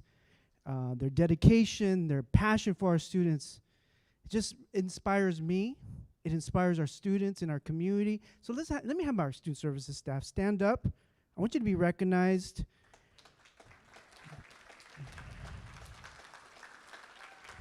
Thank you. Thank you for all you do for our students. Thank you. Now, I have some updates. Now, we want to make sure that our students have access to our beautiful building. We opened on August 2nd. We're extending our hours for the next 2 weeks to ensure that we are able to help our students in person and online. So for on Mondays through Thursdays, we're open from 8 to 7 to serve our students. We also have some weekend registration events to ensure that our students and their families are connected to our services. And we're making sure that we're publicizing all these events and activities to ensure that they're connected. Let me go to the next slide. Oh, I love that. That looks like Linda Fasua making it rain, or is that me making it rain? We're making it rain for our students. Now, currently we're providing emergency aid for our students. Students are eligible for $1,000 of emergency aid in the fall and the spring. And we're prioritizing our students with greatest need, our Pell Grant students, our AB 540 students, foster youth students. Those students are eligible for this aid. Once those students have applied, we will open it up for all students. Students who may not be Pell eligible, but have been impacted by COVID-19. Something else that's not up there, and it's new, we're starting a re-engagement campaign for students who dropped in the last year and a half. So they are eligible for the $1,000 and an additional $805 to help them as they transition back to Oxnard College. And I just want to also show my appreciation for Amparo. We started a new peer mentoring program. So we're actively reaching out to our students, making sure that they're aware of all these amazing resources, letting them know about opportunities at Oxnard College. So, and it's been very successful. So thank you so much, Amparo, and our amazing peer mentors. And actually, I want to also mention that we have peer mentoring in multiple programs. EOPS, first year experience, our STEM grant. So we've been working together, bringing them all together to ensure that we have a joined effort to support our students.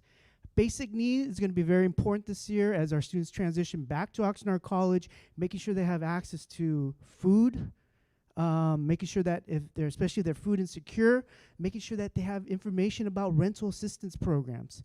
We're very proud that we are hiring a full-time basic needs specialist, and we just hired a candidate. She's a former Oxnard College student, a former dreamer who went to Cal and is coming back to serve her community. So we're so excited that she's going to be joining us in 2 weeks. Her name is Rosa Reyes, and we're really excited that she'll be with us. Also, we will be providing assistance with CalFresh applications. So please let your students know that these services are available. We have a staff member who is helping our students with that effort to apply for CalFresh. Thank you so much. I think that's it for me. Oh, one more thing. I want to make one more plug for our transfer center, our career center. Make sure our students know to go to those sites to get information about transfer. If they're not aware of career options, we do some amazing career assessments in our office. So thank you so much. Oh, let me hand it over to Mike. Mike Alexander. Oh, okay. I'm sorry, Amy. And no offense, Oscar. watching all these men on my mic. Hello, Condors! Talk about a speech teacher in an awkward spot. So I'll do my best to make that eye contact on point. So I wrote a paper in graduate school about my hope for the perfect college. And the title of the research paper was Putting the Unity into the Community. It was a paper about what I thought community colleges were missing. A sense of unity, even though it's right there in the name. Well, during the pandemic, I feel like the essay came to life because we needed each other more than ever, but we were forced to stay away from each other. The irony, I know. Well, we are here together today. Our community, trying to put that unity back in the bottle. Now, we might be nervous. Some may be anxious. Some may feel squeezed into their slacks because only leggings and pajamas fit. I see you out there. So our theme for this academic year is just that, putting the unity into our community. My hope this year is that we work together with respect and with dignity. The underlying foundation for this year is the Dignity Pledge. It is a pledge for Oxnard College to be a place where we seek to honor dignity in all that we do. Sounds lofty, sounds academic, perfect for us. But we are a family, and a damn good-looking one to boot. So we have to step up. We have to be our own dream team. We have to remember what Jessica said on the panel today, that we are the voice for students. Now, we're our own dream team, unless, of course, we're talking about the softball game this afternoon, then it's Green Machine all the way. From time to time, I'll receive what some may call nastygrams. Art, I'm sure you know what these nastygrams are, too. But I look at these as opportunities for stronger communication, for patience, for growth. Of course, I may order a pizza and complain to somebody first, but then I remember that Canvas exists just to torture faculty, and they may have written me that nasty email after their shell disappeared. I want us to be united front for students because they deserve it. A few really exciting initiatives will be taking place this academic year. The Condor of the Month award was underway prior to the pandemic, but now it's been improved, making it much more inclusive. These are not president's awards, but rather they are college awards. Each month, one employee will be named the Condor of the Month, and each month that winner will be chosen by a different group on campus, part of us putting that unity in community. So for example, in September, the Condor of the Month will be given to a classified professional, but will be chosen by the Dean's Council. For October, award will be given to a faculty member, but be chosen by business services. We don't need just faculty talking to faculty or classified talking to classified. We have to bridge the gap and bring people onto the other side of the bridge. All departments and senates will be involved in the nominating. Students will also be awarded as well. Ultimately, it is our hope that everyone knows just how important they are to this family. Of course, Big Six awards coming up soon still exist, but this is a year-long Condor celebration. Another exciting and lucrative initiative will kick off next week. This is a sneak peek. I think Chris already sneak peeked the name. It is called a FIG, which stands for a Focused Innovation Group. Think of a FIG as a mini task force of coaches and participants that make data-informed specific recommendations to the college. The Child Development Center is a perfect example of this. So our CDC, we were tasked by President Sanchez, I think of everything as last year, but I guess it was 2 years ago now. We were asked to become a task force to study and recommend action for what we were going to do with the problems we were having with the CDC. Our small team, we did research, we took field trips, we wrote up a detailed, and I tell you, Dr. Herrera was on the group, so it was a detailed proposal. And we didn't know it then, but we essentially were a FIG. I might add, we did that work for free. Insert smile emoji here, President Sanchez. But not this time. There's a stipend available for all of the FIG coaches and for all of the participants. The groups will be open to all employees, faculty, and classified alike. And it's intended to collaborate and investigate, and let's move some action. Look out next week for an email how to apply and get involved. OC Live, yay, OC Live. We will take the stage again with some really exciting planned events for the year. For example, we'll start with the Hispanic Heritage Music event. We have an ASL Club film and talk scheduled, some stand-up comedy, because I know I need to laugh. We've got a History of Black Women in Music holiday concert and more. Stay tuned for the schedule. But during the pandemic, OC Live didn't stop. We produced 9 online episodes. 9. We created our YouTube page. It actually gave us the push we needed to move into a little bit more media. These videos never expire, and some of our subscriber numbers are very low. I don't want to ask you to take your phones out now, but we could use some subscribers. So please watch them, consider assigning them to students, because it's all about their education. We didn't do anything that wasn't relevant to students. Our OC Live team worked tirelessly over Zoom to add some new content to the community. Thank you, Reiner, Scott, Anitra, Jeremy, Gary, Sal, and Emerson. Thank you, yes. I also learned more than I ever thought I would, Anitra, about the editing process. Our academic senate will be hard at work this year to keep us safe and keep it productive. We will continue getting students on to their next successful chapter. We meet the 2nd and 4th Mondays of the month. We'll be on Zoom for August and September. But with changes back to the Brown Act legislation, we will be back in person in the conference center in October. There may be some areas for high flex. We'll get back to you if that will work. Thank you to our senators. Your participation last year was incredible. Had no idea how this was going to work. I was only Senate president for about 6 weeks before we moved online. So we learned really quick how to do things together. The conversations never stopped. I don't want to say the arguments never stopped, because we don't argue, we discuss, right? I see Ashita nodding. Yes, we discuss. It never stopped. We had a ton of accomplishments. We've created a list of accomplishments, which you can find on our website right now, this minute. Remember, Academic Senate, everybody in this room, this is not just for faculty. It is a public meeting. So we would love for you to join us if you have any public comment, announcements, questions, or concerns.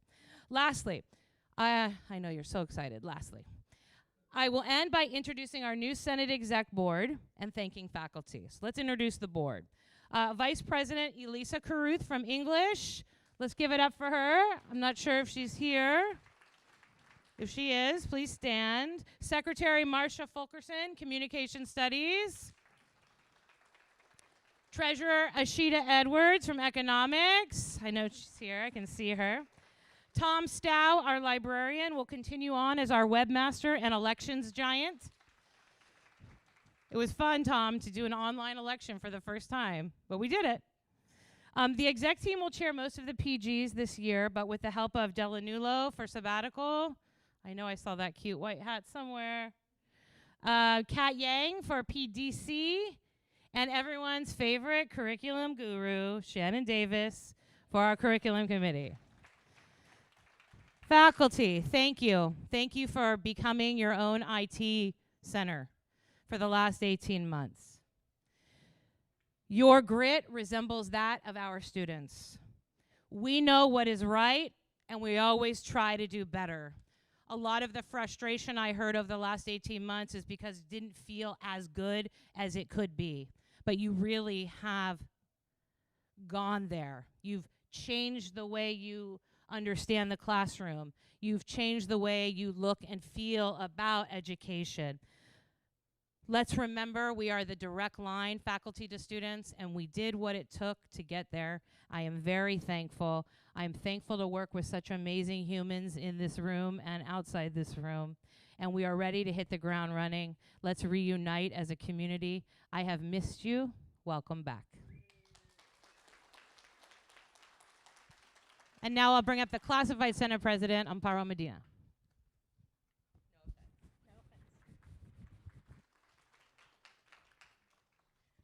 Friday. Happy Friday. Welcome back. So I knew Amy had written something. I was like, I don't need to write anything. I'm just going to make a few notes.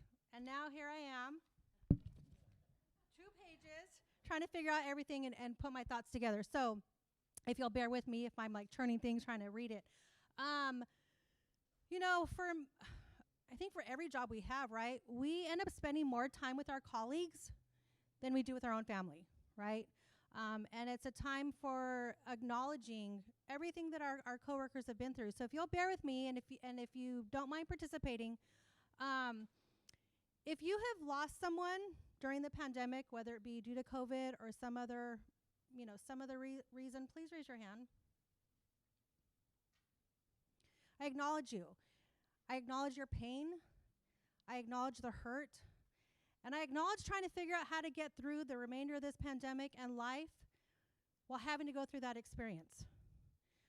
But with our lows come highs as well, right? So if you have celebrated a marriage, where's Imelda? See if Imelda's here. Or a marriage in your family, Mike Catelli, raise your hand. Yes. Congratulations. If you had a baby during the pandemic, raise your hand. Congratulations. If you graduated with a degree or a certificate during the pandemic, and I know there are several that have done it, please raise your hand.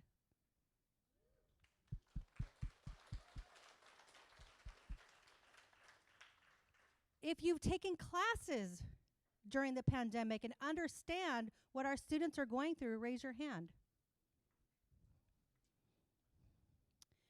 And finally, if you celebrated a birthday during the pandemic, raise your hand. So I bring all this up because it's important to acknowledge, right, our highs and our lows. And I hope we take this time this year to celebrate one another, right, to start implementing those rituals and those habits within our offices. A good example of that is admissions and records. If you have never gone by admissions and records during Halloween or Christmas, please do so. They celebrate birthdays, they celebrate anything they can celebrate, and they decorate. I love it. So it's about creating those examples. And with that celebration, one of the things Amy mentioned, Condor of the Month. Another thing that we're going to be doing is on-the-spot Condor recognition. It's going to be called Corey's Highlights.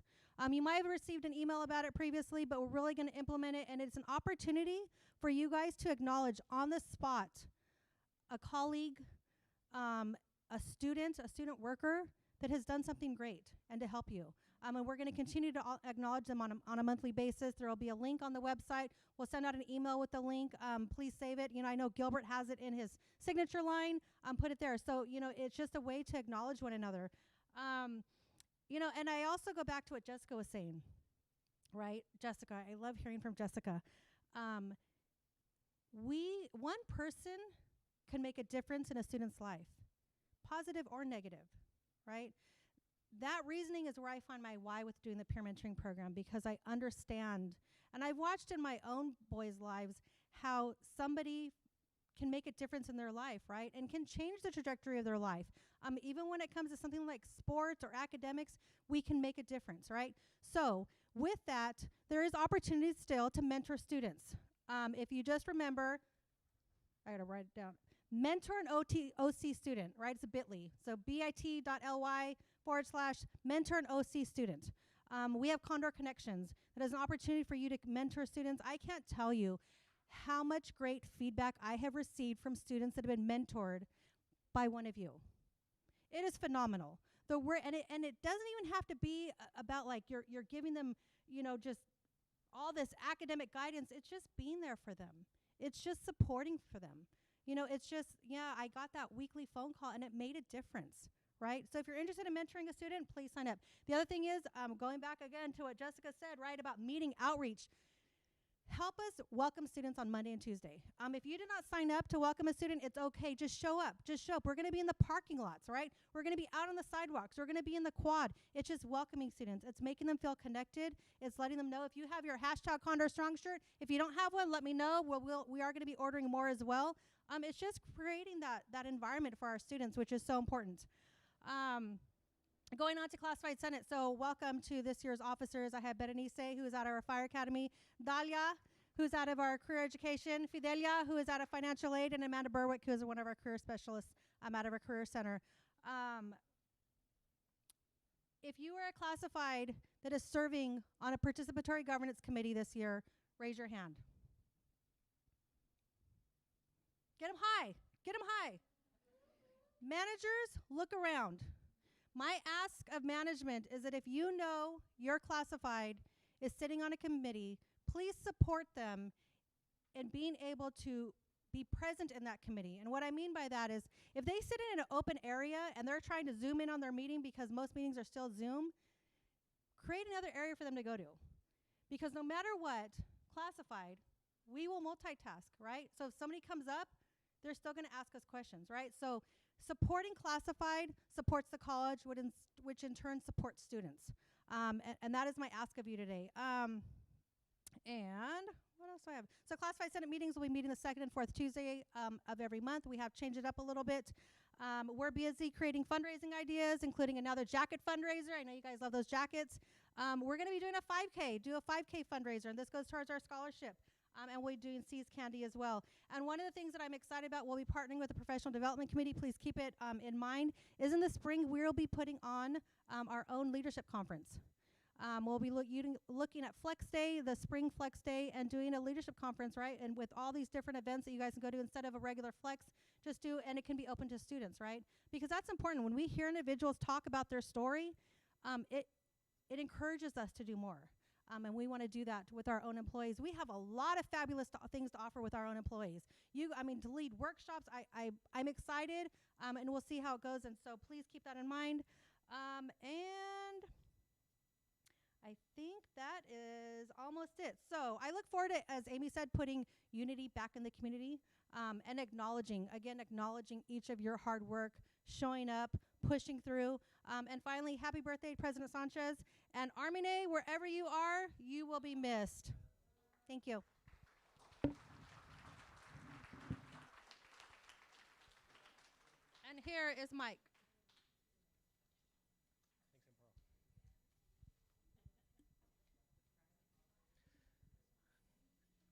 Hello. It's nice to see so many familiar faces. It's been quite a while. It's been trying 18 months, and today I want to talk to you about about cybersecurity. With the increases and the changes that we've all had to go through in the last 18 months to support remote instruction and remote business, it is imperative that we stay on top of and that we're aware of cybersecurity. It affects us all both professionally and personally. Whether it be a phone call about trying to extend your car's warranty, or a call from a great-grandson that's trying to tell me that he's stranded in a foreign country and asking for money, or Apple gift cards, coming from my personal Gmail account, apparently going out to people to ask for $500 in Apple gift cards. These issues are real, and cybersecurity is very, very important. So it is our shared responsibility to be aware of cybersecurity, how to protect ourselves, how to protect our personal information, our professional information, and whether that be our peers' personal identifiable information, some of the student services areas, or students' personal information and student records. It is imperative that we protect this. Social engineering, which is the concept and the ideas, some of the examples that I listed earlier, having to deal with car insurance and car warranty and Apple gift cards. Those are ways that people are trying to confuse you and to try to lead and pull information out of you, whether that's personal or professional. And we need to be aware of that. And throughout this year, I'm going to start to put together some more reading materials in a reading list. The Vision Resource Center, the California Community Colleges, the State Chancellor's Office has put together some better resources through the Vision Resource Center that we have access to learn more information pertaining to all kinds of things, but particularly cybersecurity. So I'm going to try to put together some resources and distribute those to folks. If I come across a good video or a good article, I'm going to share that with the campus because it is imperative and it's very important. And I think that awareness is our best defense against this particular threat. It's growing as we start to support and have more tools and resources and access, both on campus and off campus. You know, we, in the beginning of the pandemic, we moved all of our O-Drive, our department shares into SharePoint, and that's a resource that can be accessed from anywhere in the world. And so we need to just be aware as we start to enhance the amount of access that we have, that everybody has, that we're also being careful. So pay attention to the emails that you're receiving. You know, if somebody's asking for something that seems peculiar, if you see an email that comes from myself or any other manager or anybody else, that, you know, and it's the email address is mike.12345@gmail.com. That's peculiar. If you see something that's peculiar, ignore it, you know, or forward it to us, and we'll take a look at it and give you some direction. But you know, any email also. Another thing that we've done at the district-wide is emails that originate from outside of our organization. They have a yellow banner at the top, and it says, "Caution: this email was sent from an outside address." That may be another trigger or another thing that we want to take a look at and consider, you know, in how we respond to or we interpret the information that's in the email. Change your password often. They used to say that password complexity, having numbers and letters, uppercase, lowercase, special characters, all those kinds of things were important. While they may be important, what we found is that password length is even better. So turn it into a passphrase instead of password. Make it a sentence. I love pizza, exclamation mark. I mean, it can be anything, but it doesn't necessarily have to be something that's some complicated, convoluted letter, number, symbol combination that you're going to forget. If it's a passphrase, it's going to be easier to remember. You're going to be less likely to write it on a Post-it note and stick it underneath your keyboard. So don't do that. And another thing that's coming because of the increased threats and the increased risks that we have, which have been targeting California colleges, universities, community colleges, we're going to be required for certain services that are in the portal to have another layer of authentication. We call that multi-factor authentication or two-factor authentication.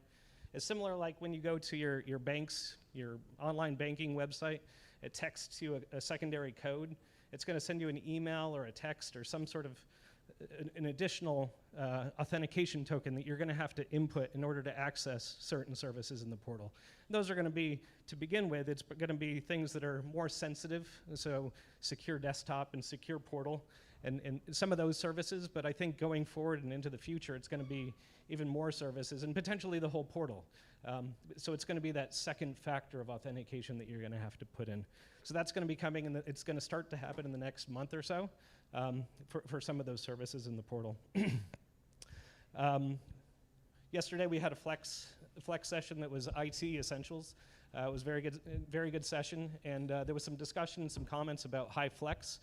We had a group of people, and we had 4 demos in the last few months where we had 7 different configurations for high flex to support high flex, which is a combination of hybrid and flexibility so that we can have enhanced audio and video for online classes, where we're going to have people in the classroom and people at home.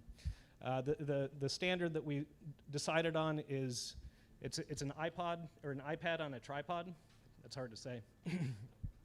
An iPad on a tripod with a lapel mic, in which we're going to be distributing, working with Dean Gonzalez in the library. And because it's a big transition for people and people haven't had an opportunity to really get their hands on it, what we're going to do is I'm going to dedicate time noon to 1, Monday through Friday next week, where it's just going to be a drop-in in Condor Hall 312. If you're teaching a high flex class, if you run into issues, or if you have questions, feel free to swing by there, and I'm going to make myself available to be in there in that time to help answer some questions and work through some of those issues if they come up.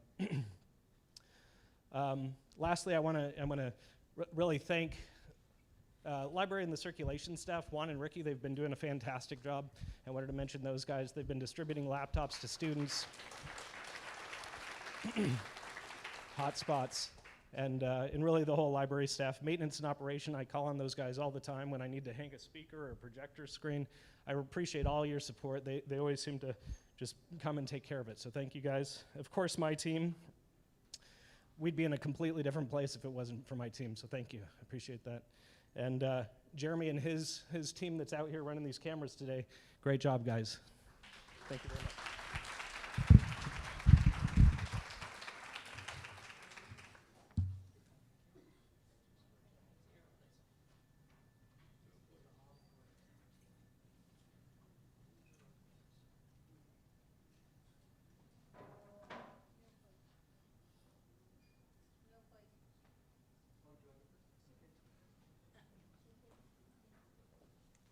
All right, I guess it's time to introduce some new employees. Some of their faces will look familiar to you because they're occupying new positions. And let me see if I can find the right slide so that I don't mess this up to start with.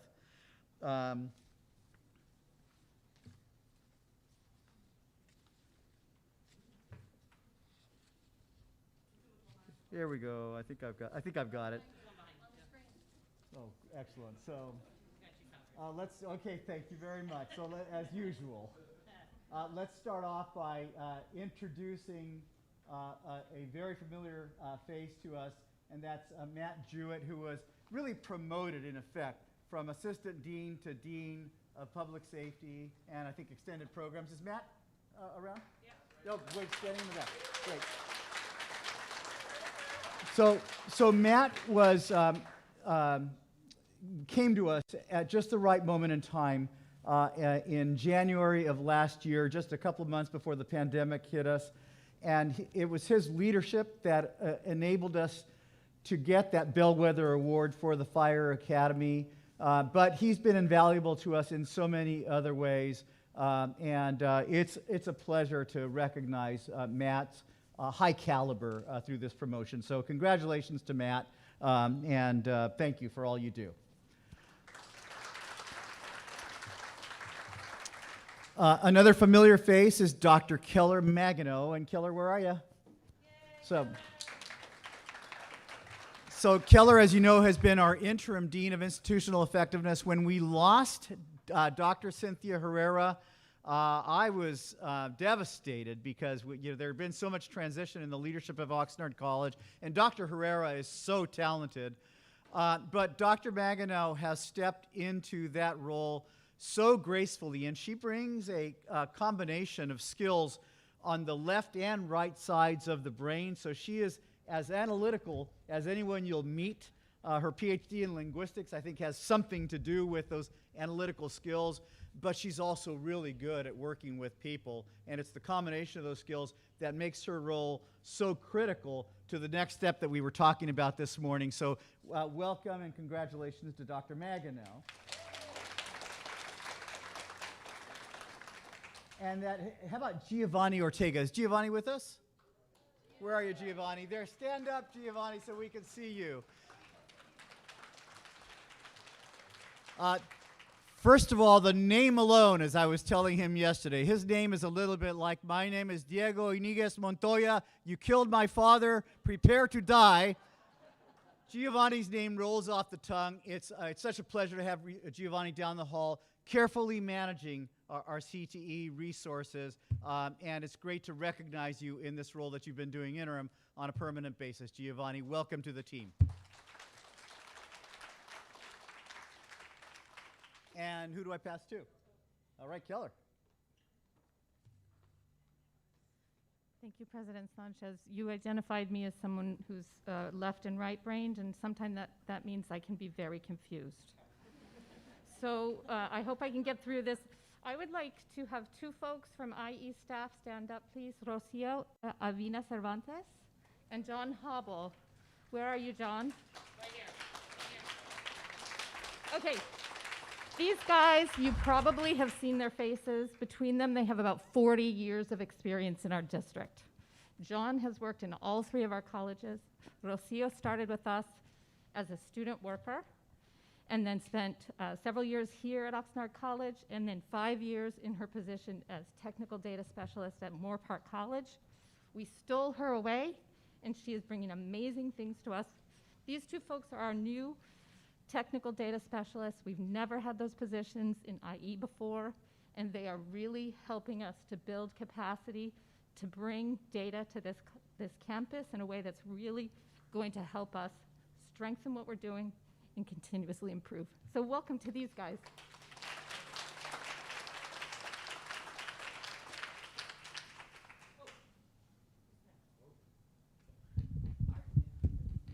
Okay, we have this year 4 new full-time tenure-track faculty.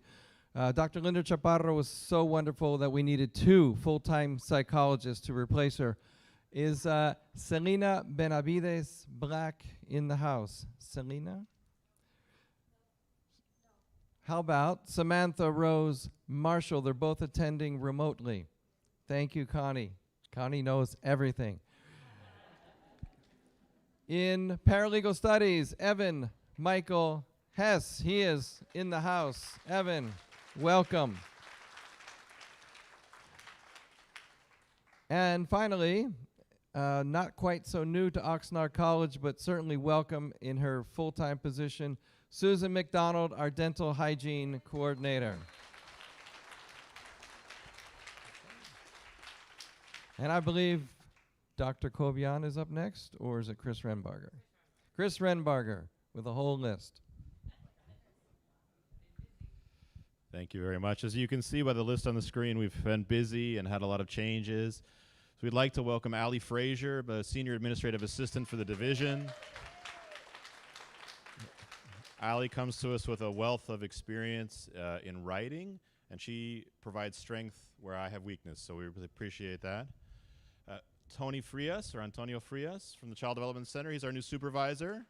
This is a wonderful effort in our opening up the CDC again and building it into the great thing that it will become. Kelsey Ramirez, as an associate, which is a teacher for the children in the center. She joins us from Moore Park College. Welcome, Kelsey. Mariela Guido, also in the Child Development Center. As you can see, we've been building capacity there. Welcome, Mariela. Gilbert Downs is the College Services Supervisor. Welcome, Gilbert. He's a longtime employee of the district. We stole him from Moore Park College. We appreciate that. Norma Martinez as a communications assistant. She's our front desk at the administration building. Norma's been with us a long time as a student worker, as a provisional person, and she's now a full-time employee of the college. She's a graduate of Oxnard College and Channel Islands, and we appreciate that she's decided to stay with us. Sylvia Medrano is our senior accounting technician. I don't know if she's able to be here today. She is busy processing faculty payroll.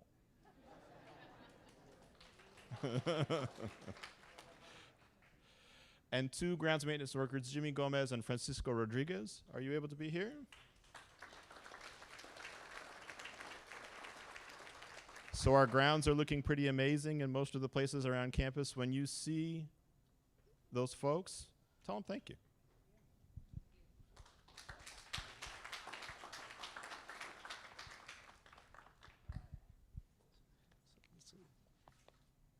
I'd like to introduce some new condors to our student services family. First of all, not on that list there, but Ashley Morris, grant and accountant, admin assistant. We stole her away from Cal Lutheran, so welcome. Maria Alonso, career and transfer specialist, bilingual. Yay! Ruben Alcalá, career and transfer specialist, bilingual. Maria Nayeli Madero Fernandez, counselor. Hey, welcome. Ayla Mira Jafarli. I'm sorry, Mira. Ayla, I'm so sorry. Student services assistant. And I see Katie out there. Katie is our new program director, student services, TRIO grants. Gabby Rodriguez, grant director, Title V, Proyecto Éxito. And a new counselor who will be starting in about 2 weeks. Her name is Jennifer Zier, general counselor. Rosa Reyes, who will be our basic needs specialist, and she will be joining us soon. I also want to recognize Cynthia Navarro, our EAC counselor. I know she started a little over a year ago, but I do want to recognize her. She's sitting over on the other side here. So welcome to our new condors.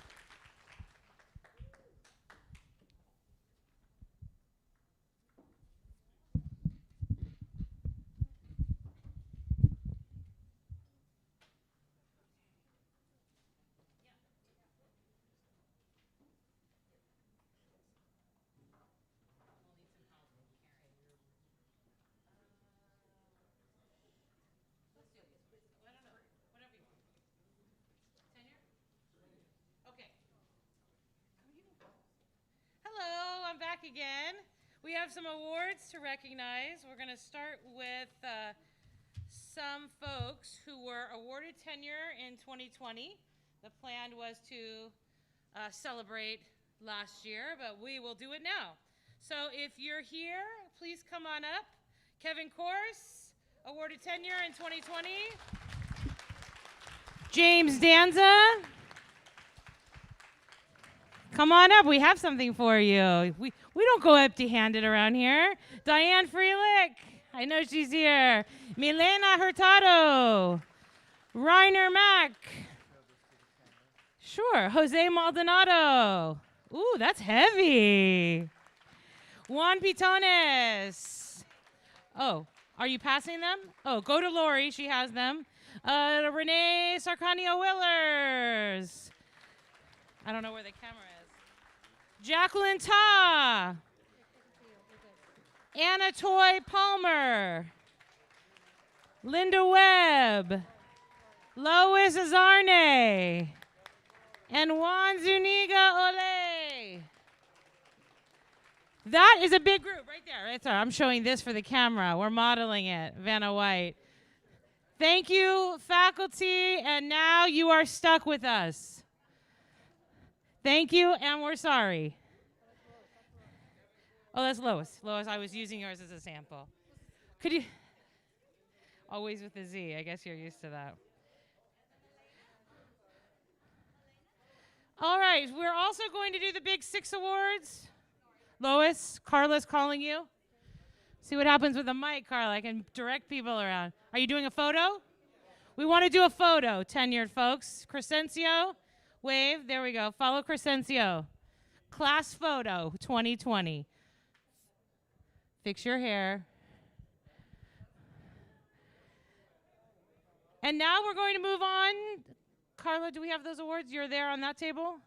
Employee Excellence Awards.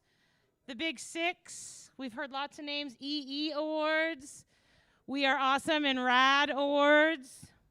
So this year, actually started last year, the Classified Senate and the Academic Senate came together to move this entire award online, which provided opportunity for it to be more inclusive.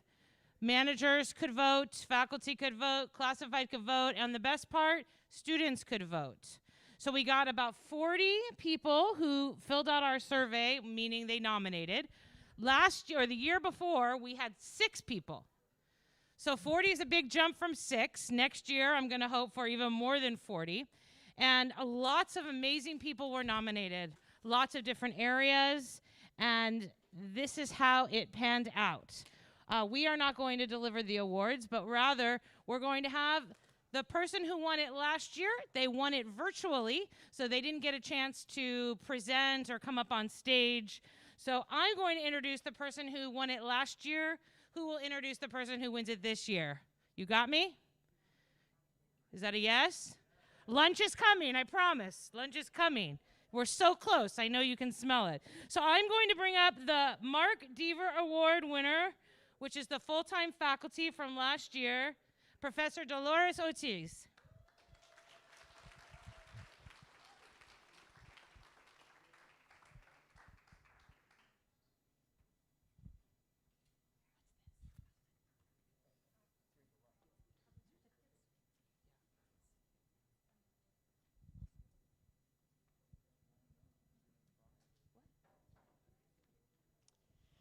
All right, so I'm supposed to keep the identity anonymous as long as I can.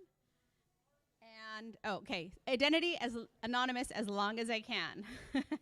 The next Mark Deaver Award winner is an active member of the OC faculty, someone who has stepped up to lead when needed.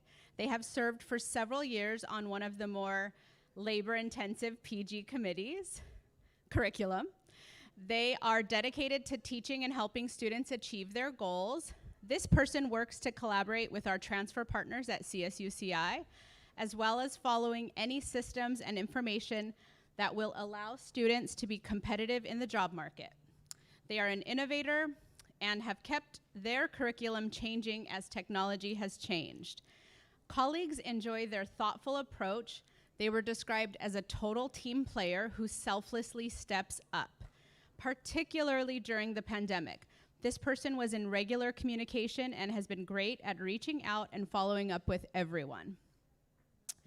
They ask great questions. They're willing to take on additional work to support their team.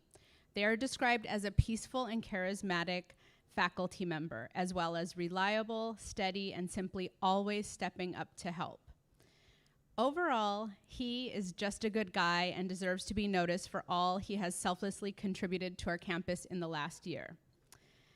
They have been, or I guess I can stop with the mystery, he has been an amazing mentor to both faculty and students in his area. He's a strong advocate for students and has helped many secure great internship opportunities, as well as creating a certificate of achievement in cybersecurity.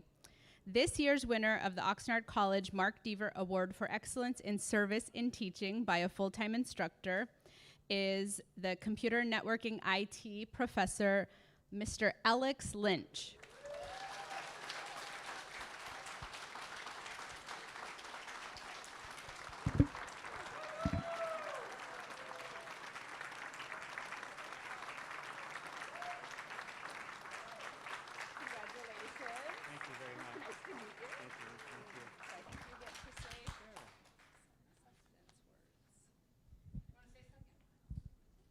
I'm really honored to receive this award.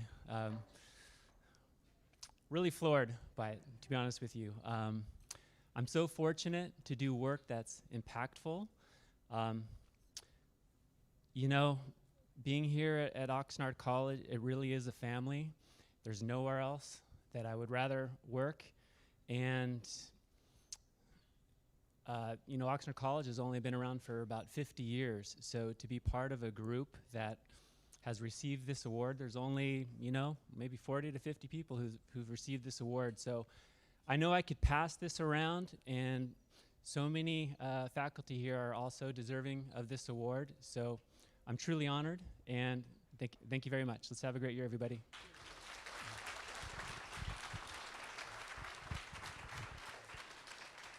Congratulations, Alex. So our next award is part-time faculty.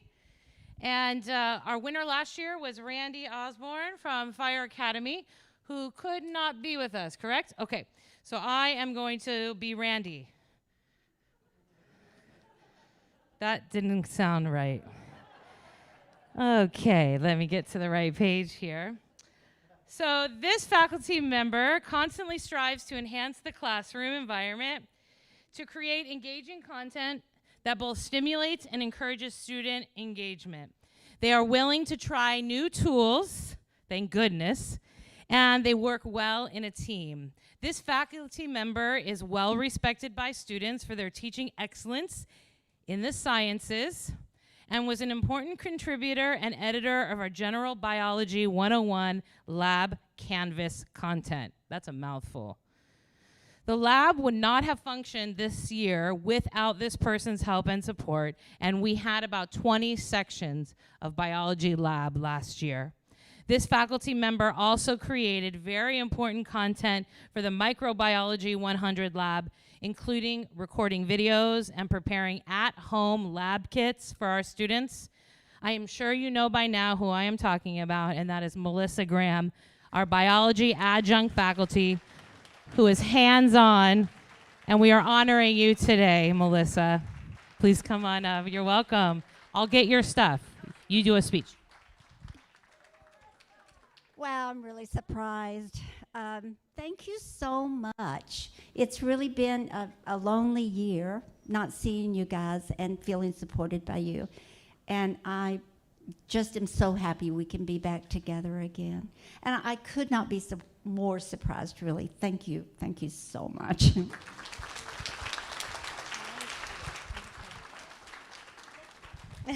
Thank you. Our next award is the John Milton Award, which is the classified award. Last year, our winner was, very deservingly, Laura Knight. Give it up for Laura Knight. I know Laura is watching from home. She is not here today. So to give out this year's John Milton Award, we'll bring up the classified president, Amparo. So I'd say I wish I could be Laura, but I would have no idea how to answer all the questions that she answers for you guys. So for this one, it says, let's see. Oh my gosh, I lost. I know. Hang on. Your contributions are sometimes hard to quantify for those who don't have to deal with the, I don't even know this word, minutiae that is required to make everything run smoothly. So schedules can be made, so faculty can be paid, so data is correct. What you do affects so many other functions: transcripts, apportionment, reporting, program review, enrollment data, degree audits, etc. Those of us who work with you closely all know how hard you work, and we also know how long it takes to develop expertise in this area. The learning curve is huge. But I think what makes you stand out is your work ethic, your dedication to your job and to your team, your ability to connect the dots and figure out the problem and the solutions. Your loyalty, your eagerness to learn not just how, but why. Your high standards for yourself and your ability to just get it done.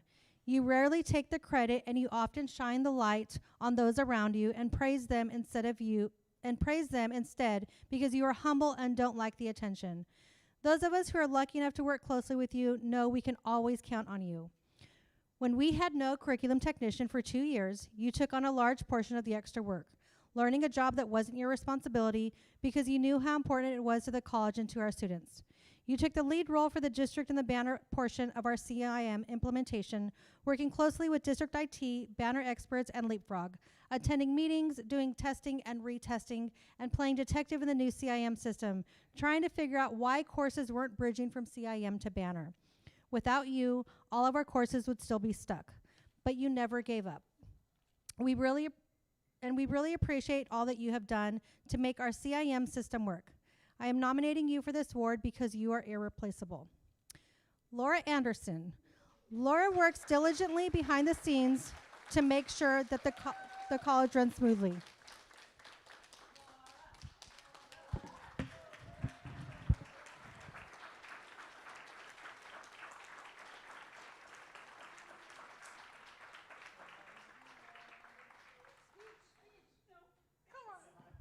Great speech class. I did. I had an awesome professor.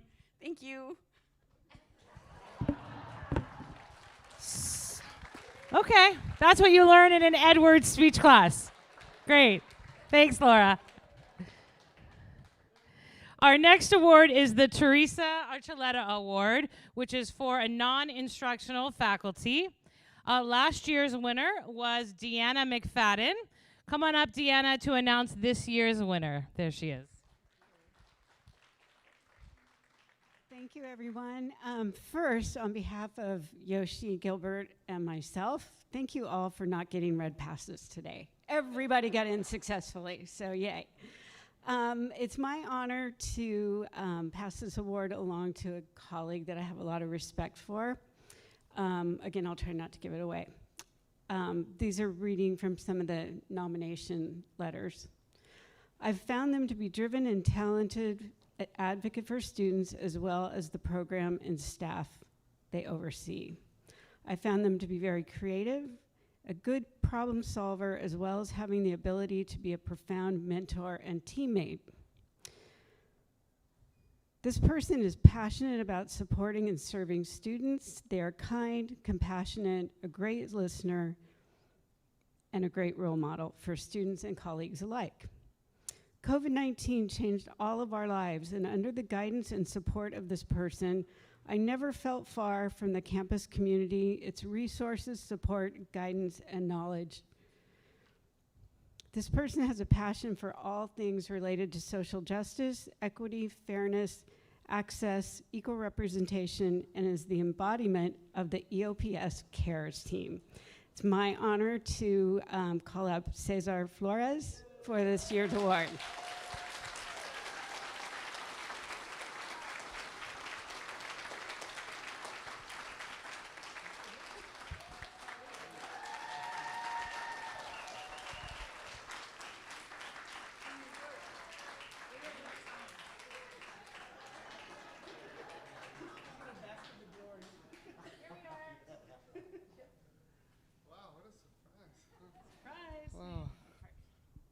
appreciate it.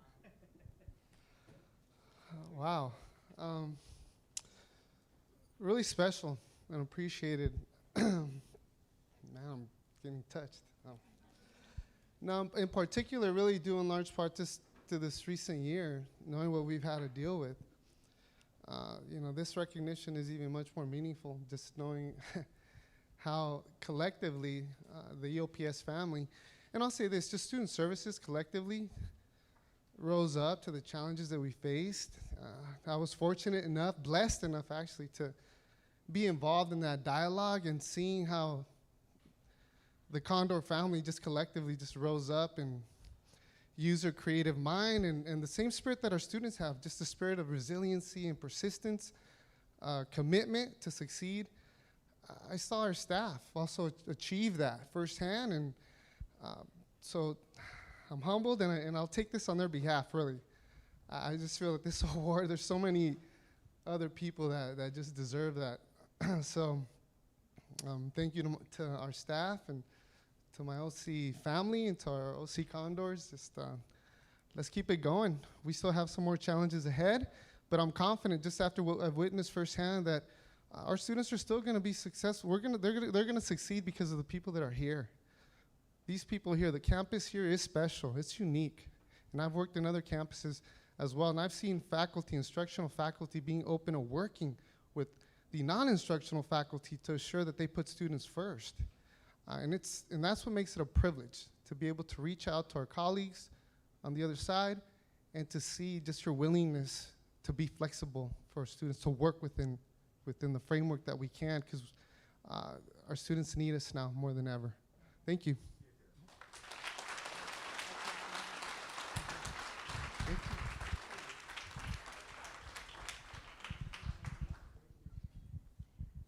Up next, we have the Ed Robings Award, which is an award for the administrator. Last year's award was given to Chris Rembarger. This was before the headphones. So Chris, come on up and announce this year's award. Are you sure it wasn't because of the headphones?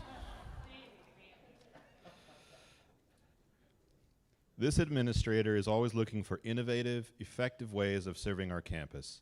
He's invested in progress and equity and supports initiatives that will help OC better serve its community. This administrator has worked tirelessly to keep us informed during this pandemic and prepare for the return to campus.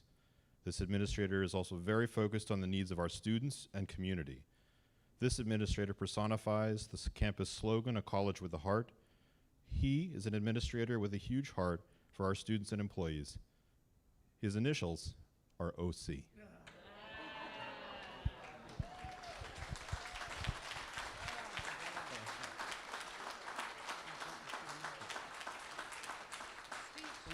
Thank you. Thank you so much. Oh man, I feel like I'm gonna tear up here. No, thank you so much. I really appreciate this acknowledgement, and I want to also just thank our staff, our amazing student services staff, because you make me look good, and you're there for our students, and just inspires me every day. So, and we've been through a very rough year and a half. And we've kept united. We've kept really supporting each other through this very difficult time. And I just want to really thank them. I'm a product of a community college. A community college transformed my life. And for me, it's such a pride to be a part of this campus that serves this community that I grew up in. And I also want to acknowledge our administrative team. I've been an administrator for now about 15 years, and I think this is one of the best administrative teams I've ever worked with. And it's such a critical time for our college to have this amazing team. So I want to acknowledge Art Sanford, Chris, and President Sanchez, and also Amy and Amparo, because we meet weekly. And we have some difficult discussions, but we walk away knowing that we're doing the best for our campus and students. So thank you so much. And I really appreciate this acknowledgement. Thank you.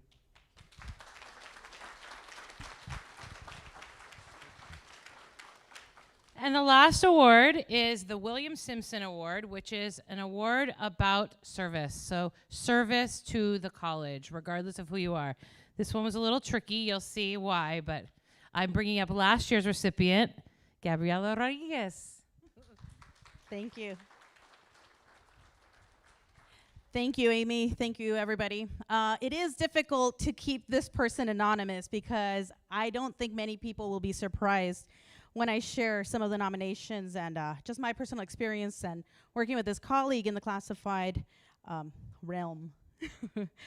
This person has been working on so many projects and involved in many aspects of the college, but something that has been witnessed firsthand is the impact that this person has made for Classified Senate and the shared governance committees. Being new to campus, this person who nominated had no idea what Classified Senate meant. But this person makes it a point to welcome everybody and encourage folks to participate. I've seen this individual talk to people one-on-one about getting involved and the importance of the classified voice. They've answered many questions and always work hard to spearhead the voice of classified, to make sure that we're present, to make sure that we're recognized, to make sure that our points of view are valued. This person is a prime example of somebody who gives their heart to everything that they do. Classified Senate, they're involved with Classified Senate and involved in many committees, so many committees that even I have lost track. Thanks to this person, we've had the tri-chair voice in 2 of the committees, and they worked very hard to bring speakers from different realms for professional development workshops throughout campus, virtually and in person. We've never met another classified employee who works so hard for this college and for their colleagues. This person loves what they do. They love the students and every aspect of this college. It's an absolute privilege to be working with Amparo Medina.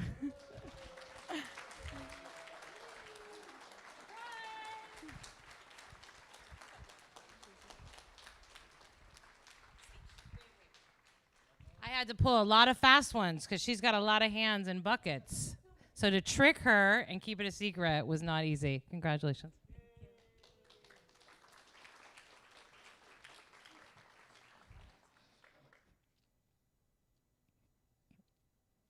If you knew where my life was 8 years ago, this is a huge deal to me. Thank you. Many of you know my story, and I never saw myself in this aspect. I was not a dependable employee before I came here. This week, actually next week, marks when did we start? 2015? So 6 years. It's the longest job I've ever held. I absolutely love working here. It is the college with the heart. I'm honored. I love what I do. I love supporting Classified. I love supporting employees here. I love supporting our students. I love Oxnard College. You know, our lives have ups and downs, and I learned a lot through my downs and my trials and tribulations, and because of that, I find myself even that much more wanting to extend my hand to people and say, I get it, me too, I've been there. So thank you. I look forward to continuing to work with everybody. I love this college. Thank you, Oscar and Leo, for giving me my start here at Oxnard College, and it's been a ride, and I'm excited to see what more our college does to support our students. Thank you.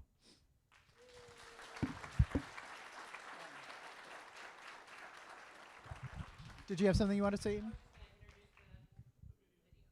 Oh, that's right. Because I'll let you tee it up in just a second. But right after the video, and before we break for lunch, a standout personality on our campus that I know a lot of you would recognize is Crescencio Fajardo. Where are you, Crescencio? Who's going to get a lot of credit for this video, but the producer's credit goes to Dr. Art, the inimitable, brilliant Dr. Art Sanford. But Crescencio assures us that after this video, if we all gather on the lawn outside this patio, he's got his drone set up so he can take a big group photo of us with whatever social distancing you're comfortable with. But we'll be outdoors, so if you want to wear your mask, fine. If you don't, I think we're okay then. Right, Crescencio? Okay. for Dr. Sanford then. Okay, Jeremy, are we almost ready there to, and we'll play with the captions. I want to thank, again, Crescencio did amazing work on the video, and my senior admin assistant, Lori Nelson-Nusser, herding all the cats to get everyone in the same room to actually do the filming. About 2 weeks ago, this was not going to happen because there wasn't a whole lot to laugh at, to be quite honest. And I actually shared with my wife, I said, I don't have anything for this video. It's just everything is really awful. And my wife, who is going through chemotherapy, she's doing very well. She said, you have to do it this year more than ever because people need a reason to hopefully laugh. So I hope you enjoy it. 13 minutes, maybe not the best 13 minutes you've ever spent, but better than in the dentist chair. No offense, Susan. So let's roll it, Jeremy. You want to get close to a monitor so you can see it.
Welcome to Oxnard College, All College Day 2021. Brought to you by PPE Harmony. Yes, unfortunately, we're still in business.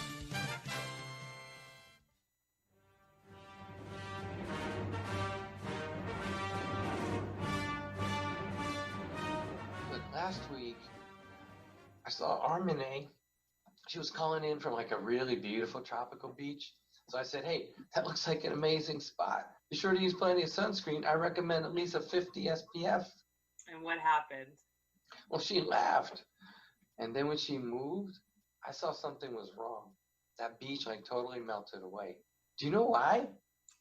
No. Why, Art? She wasn't really on the beach. No. Hey, Art. Wow, nice virtual background. Thanks. You know, I downloaded that Zoomtopia 2.0 virtual package. It upgrades everything. Looks so real. It's amazing. You wouldn't believe the special effects. You've got to get on board with this. I'm sorry, you're kind of behind the times. Okay, well, wait a minute. What was that noise? That was, I don't know what you're talking about. That noise, that's actually part of the special effects package. You know, it has like beachgoers and seagulls, sometimes birds, you know, and boats and stuff. So, yeah, we're good. Okay, it's a little bit too realistic. Amy, come on, what are you talking about? So anyway, as I was saying, ow! What Was that a beach volleyball? Virtual beach volleyball. Virtual beach volleyball. It's all good. It's all part of the package. So, anyway, we're talking about programming. And you are going to... Oh, son of my God! Gross! Okay. Is that another... Virtual. All virtual. Virtual eagles. Virtual poop. It's fine. Is all that another app feature? it's all brand new technology, 4D. You got to get on board with this, okay? So Anyway, what beach are you at, Art? what in Silver Beach? No, Amy, you're fooled. This is not really a beach. This is a virtual background, okay? These are virtual seagulls. It's virtual poop, okay? Look out. Virtual backgrounds make your hair blow in the wind? It's an added bonus. You don't even have to pay extra for that. It's a 4D experience. It comes with that beach windy stuff, okay? Yeah. Anyway, I'm in my office. Amy, come on, I'm working hard. Art, my Senate office is across from your office, and I'm in the office, and I don't see you across the hall. Okay, look, don't tell the boss, all right? Just between us, okay? Okay. Let's see how I can get something out of this too, huh? All right, you name it, okay? You got it. Don't worry about it. Just don't tell the boss. Okay, faculty, you heard that. We name it. Yeah. Thanks, gotta go. Bye. You are about to enter the courtroom of Judge Vahid Jafruti. The cases are real. The people are real. The judge is unstable. Judge Jafruti. Plaintiff Chris Renbarger says former senior admin assistant Amparo Medina owes him for a missing stapler, post-it notes, and the value of philosophical wisdom. The defendant is countersuing for a loss of appetite, tedious budget meetings, and a box of extra-large paper clips. All parties in the matter of Renbarger and Medina, please step forward.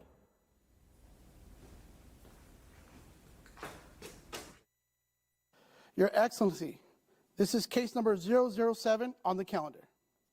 Parties have been sworn in. Ma'am, please have a seat. Thank you, Patsy. My name is not Patsy. You're welcome. Mr. Renberg, now, how long have you known the defendant? It's not an answer. 3 years, give or take. Give or take what? Are you trying to bribe me? No, I just, Shoulda, coulda, woulda, shoulda. So you allege in your complaint that the defendant removed several items from her former office just when she left your department, yes? yes, Are you mocking me? yes, no. What items do you allegedly allege that she allegedly removed? And what, don't be redundant in your answers. Stapler, post-it notes, and really important philosophical wisdom. Miss Medina, how you plead? What? Plead what? This is a civil case. Hey, look, you don't sound civil to me. So you must be guilty. Look, Judge, the stapler is mine and I can prove it. Well, go ahead and prove it. It has my name on it. The compelling evidence? I object. She could have put that label on after she removed it from her former office. Well, then prove it. Is not an answer. Plus, you ate your steak. Steak? What steak? Steak. Exactly. Before I dismiss your case, is that all you got? What about the post-it notes and the deep philosophical wisdom? Do you have the post-its, Miss Medina? I used all the post-its to make amusing cartoons during his boring budget meetings. I had no choice.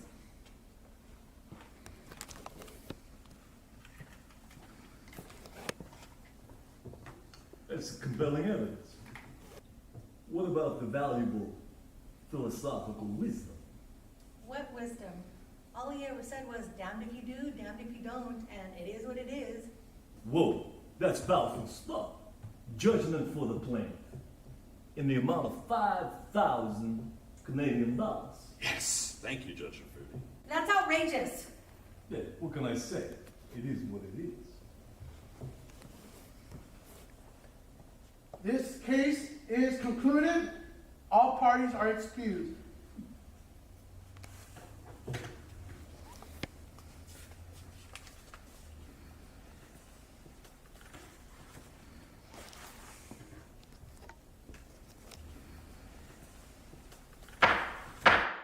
Mr. Rembarger, do you think the verdict was fair?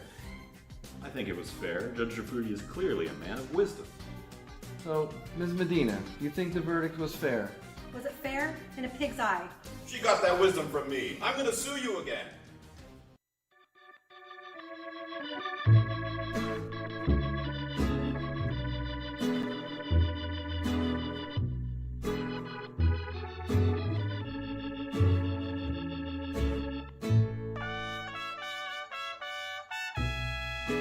¡Échale, Oscar!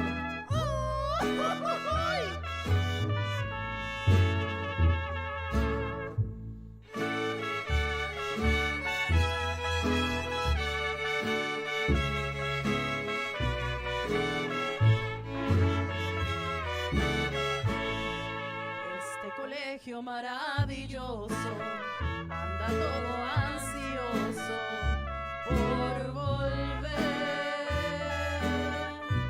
Vamos camino a la llanura, somos mejores que aventura y lo sabemos hacer. Dejamos hace tiempo, pero se llegó el momento de volver. El doctor tenía mucha razón, nos pusimos vacunación y queremos ya volver. Y volver, volver, volver.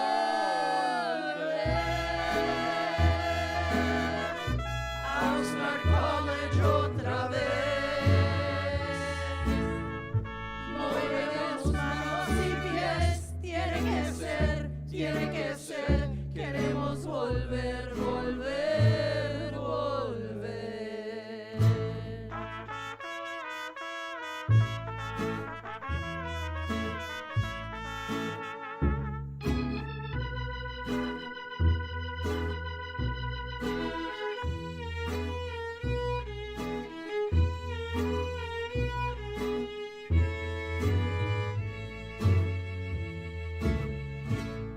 Y volver, volver, volver. A Oxnard College otra vez. Moveremos manos y pies. Tiene que ser. Queremos volver, volver, volver.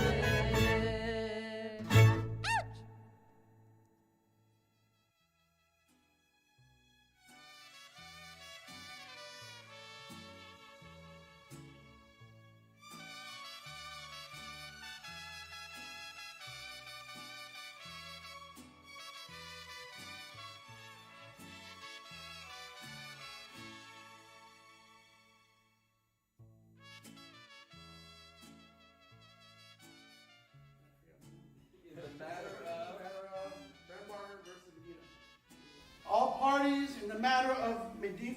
Sorry. Did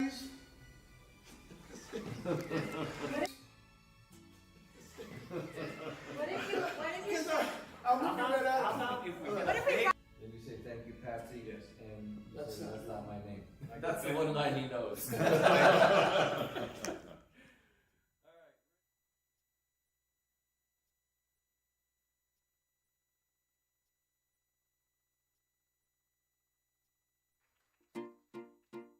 I didn't like the thought of putting money aside that I couldn't touch. I wanted to be able to invest everything and have it be tangible. But through like the advice of my siblings and my CPA, I do control.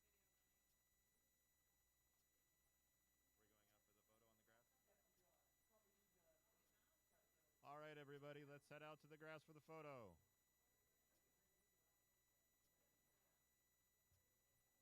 All right, everybody, let's head out to the grass for the photo.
are blinded in poverty. People in a misery. Government a work, but government them is a mockery. Respect to the youth where they in front and all they back of me. Why you don't treat them like the way you should? People in a misery. Government a work, but government them is a mockery. Respect to the youth where they in front and all they back of me. Why you don't treat them like the way you should? It's like you want to see the people rebel and fire gunshot and burn buildings to the low. After that you are gonna treat me well. It's like you want the people on the spell. Sit down, talking to the people in the Congress. We vote you need, so you better do your best to go. After all, no contest, it's the State of the Union address.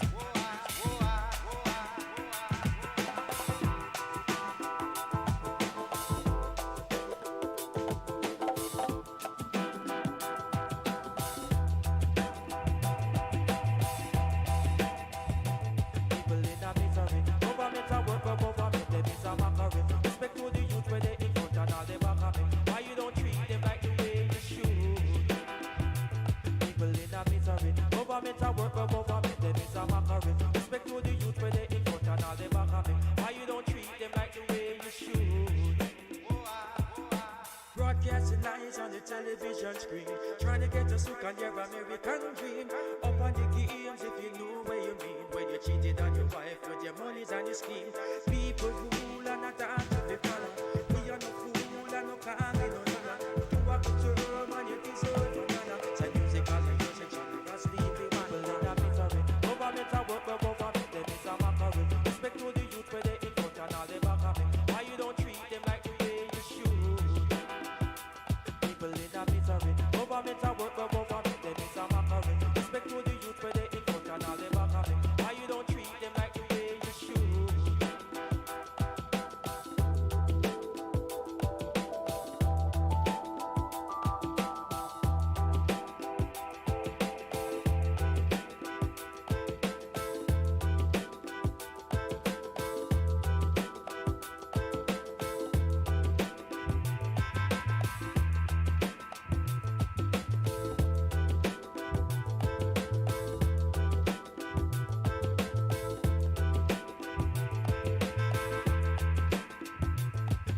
People in a misery. Government a work, but government them is a mockery. Respect to the youth where they in front and all they back of me. Why you don't treat them like the way you should? People in a misery. Government a work, but government them is a mockery. Respect to the youth where they in front and all they back of me. Why you don't treat them like the way you should? People in a misery. Government a work, but government them is a mockery. Respect to the youth where they in front and all they back of me. Why you don't treat them like the way you should? People in a misery. Government a work, but government them is a mockery. Respect to the youth where they in front and all they back of me. Why you don't treat them like the way you should?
Saw that thing so beautiful.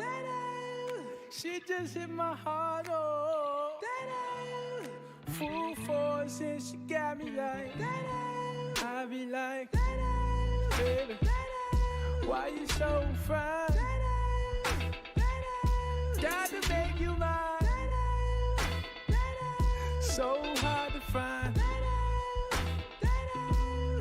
Baby like, oh, how'd you do the thing? The way that you do it and she ain't even show nothing. She be walking around so confident, so heaven sent. I think she was meant to knock them daylight.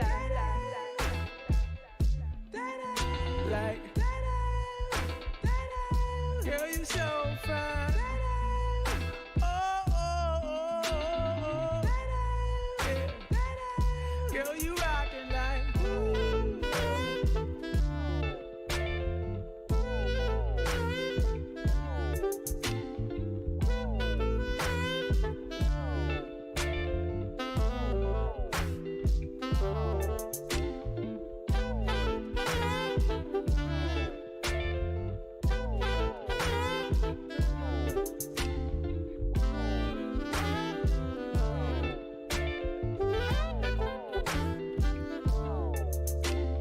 She was so sublime, super fine. She was never lying, strutting in the heels or her slides. Either way, eyes on her every single day, week, year. Everyone wondering how she does it with no fear. All that confidence, was it heaven sent? Does it come within? Does it come run out? I don't know. She'll just have them running out and in. Man, they want to sin, talking deadly sin with Mrs. Lady. I don't understand why she hit them like,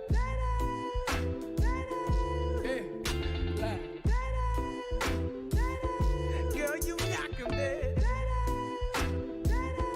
Oh, oh, oh. How you do the things you do? Yeah, yeah. Baby, you knock 'em dead. I'm already said.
In the dance, plug it in and we begin. Crowd up in the center, they watch for the rhythm. Watch the way we drop it in a mix time. Rise and amplifying when we come in with the swing. Just following the pattern, naturally harmonizing. Climb into position, we synchronize it. Live from outer ghetto, we maximize it. Sound of the groove, mother, we super styling.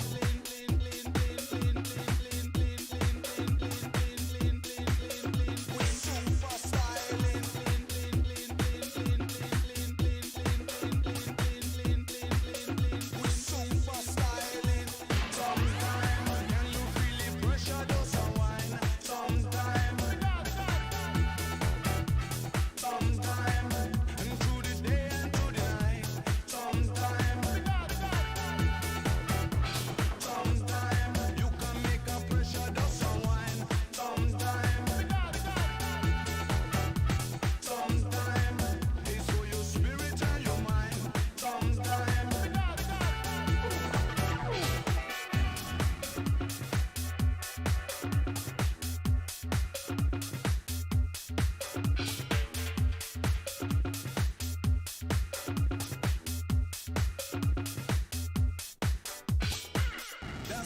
drop it on the up on the line.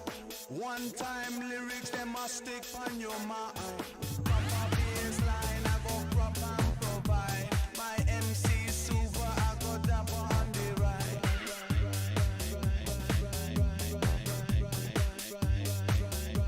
Go dapper on the ride.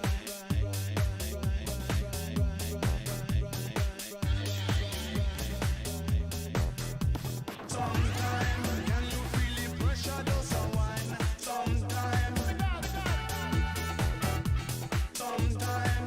and through the day and through the night. Sometimes, you can make a pressure does a wine. Sometimes, it's for your spirit and your mind. Sometimes.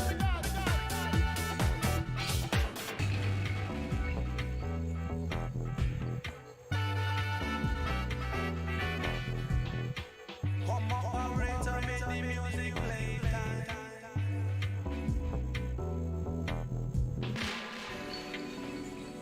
Baby, let's recline.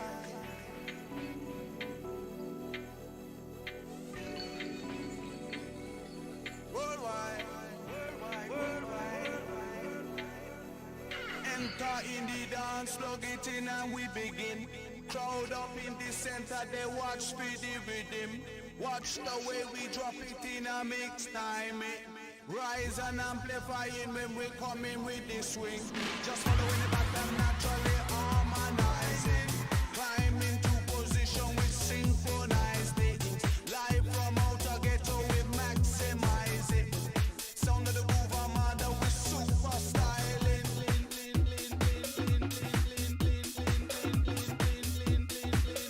With super styling.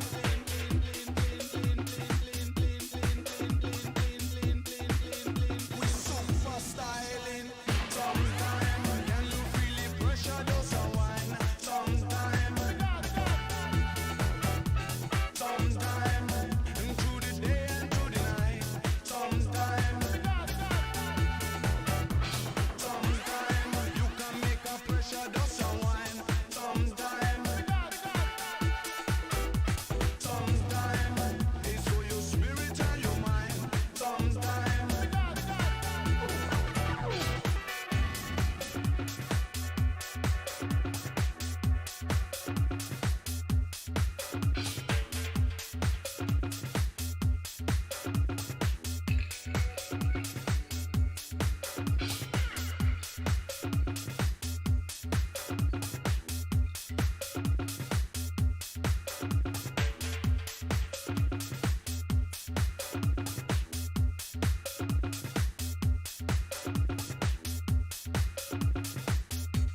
Once upon a time, not too long ago, we took a day out in Manchester. We all fall down, there's not enough hours in a day. Played a bit of football, fell into the Union, barged our way to the toilet. With the Kung Fu King, there's not enough hours in a day.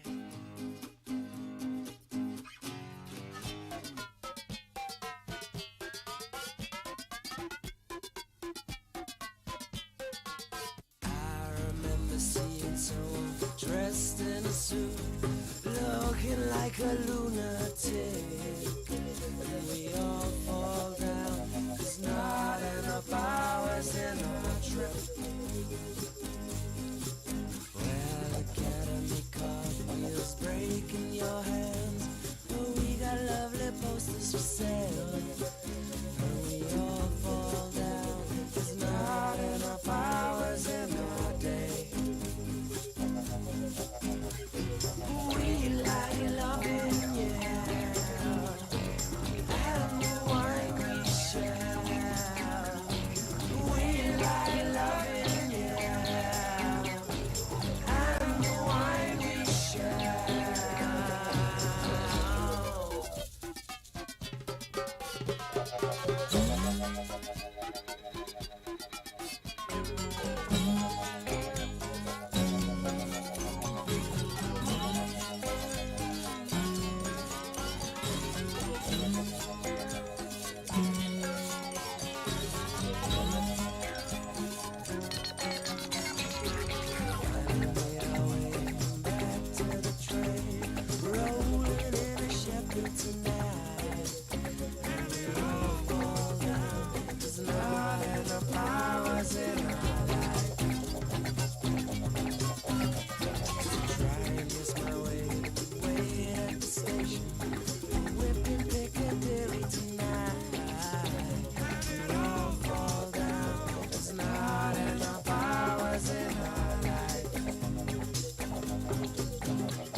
Just the 25. Hi, everybody. Sorry to interrupt. Keep eating. I hope it's delicious. It's delicious, right? We have the Years of Service Awards. We didn't get to do them last year either, so we're going to do 2 years worth of the Service Awards. We're going to just announce the 25 years of service, but inside your folders that you got this morning, you have an entire piece of paper. Please notice that it's double-sided, so we go in increments of 5. So 5 years, 10, 15, 20, 25, and 30. I see a 30 on there. Okay, 25. This is the fall 2020 to spring 21. Over 25 years of service, which means they started here in 1995. We've got Joe France. We can applaud for Joe. What area? Steve Hall. I think we know Steve. 25 years, Steve. Steve, he took his lunch and left. I guess that's what happens after 25 years. And Russell Sanders. Well, if anyone knows or sees them, tell them to come to us to get their award. And this year, fall 21, spring 22, 25 years of service, we have David Gardner. Yo, David! Hard at work. Jimmy Ingersoll. Is that our Jimmy? Not our Jimmy. This Jimmy. Different Jimmy? And Young Ma. Yay! And she's here. She still loves us after 25 years. Congrats. You've done a lot of flex days.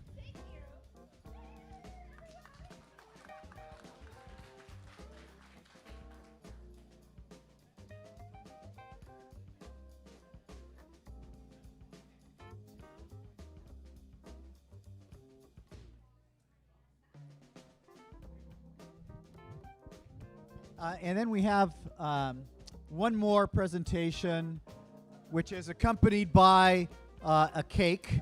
So if you've saved a little bit of your sweet tooth for this moment, this presentation represents our appreciation, our bittersweet appreciation to lose one of our genuine rock stars here, Dr. Armine Derdurian. I don't see her. Oh, there she is. Okay. And I think Armine has a sense of how deep our appreciation runs. I haven't known her a long time. I feel really fortunate that our paths crossed before she goes on to Pasadena City College. We hate losing Armine. She did a spectacular job with our dental hygiene program. She's personally responsible for getting that Bellwether finalist award for that program, for walking them through accreditation. She's left the program in great hands with Susan.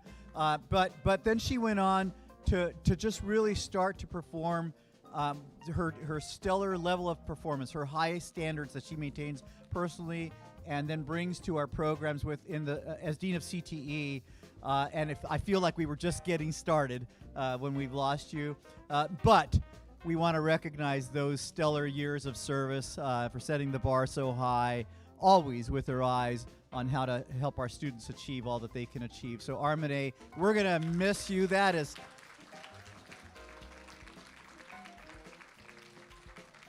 the understatement of the year, but we all aspire to the level of performance that you've manifested. So come on up. We've got a certificate for you and a gift, and then we're going to cut the cake. And what could go wrong if I say, let them eat cake?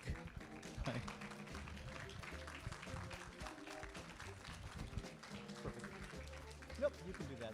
There you are. It's a privilege.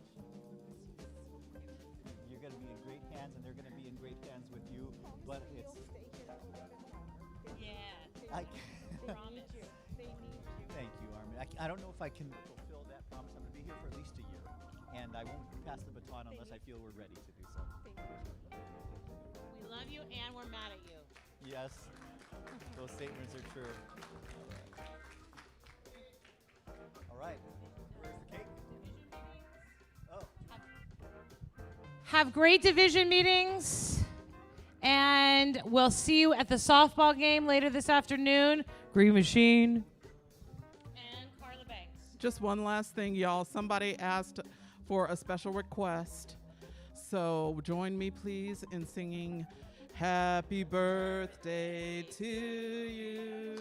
Happy birthday. Stay here. To you. Happy birthday, dear President Sanchez. Happy birthday to you. Yay! Green Machine.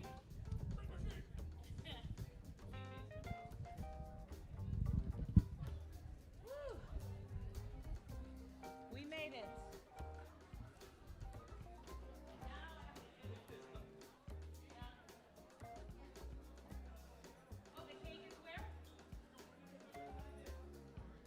The cake is where you signed in.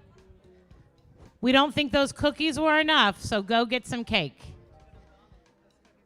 You'll start your diet next week.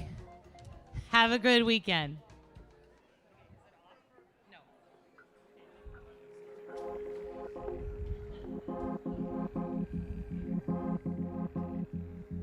I've walked through the valleys of the wilderness in time, only to find out that you have love in places I can't describe. Yeah. I need you. It's the sunrise. I just wanted to let you know I love you. Don't ever let go, 'cause the sun don't shine when you're not around mine. And I could never be without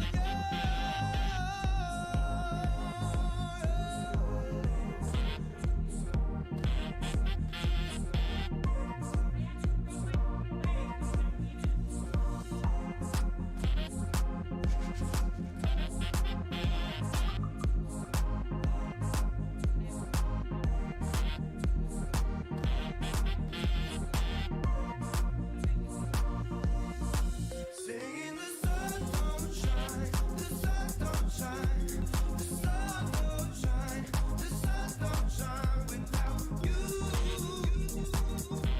without you. Through all the space and time, your love is mine. The sun don't shine, the sun don't shine without you, without you. When I saw you rise the other day, I felt my worries just seem to melt away into you, into you. Yeah. I just wanted to let you know I love you. Don't ever let go, 'cause the sun don't shine when you're not around mine. And I could never be without you.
If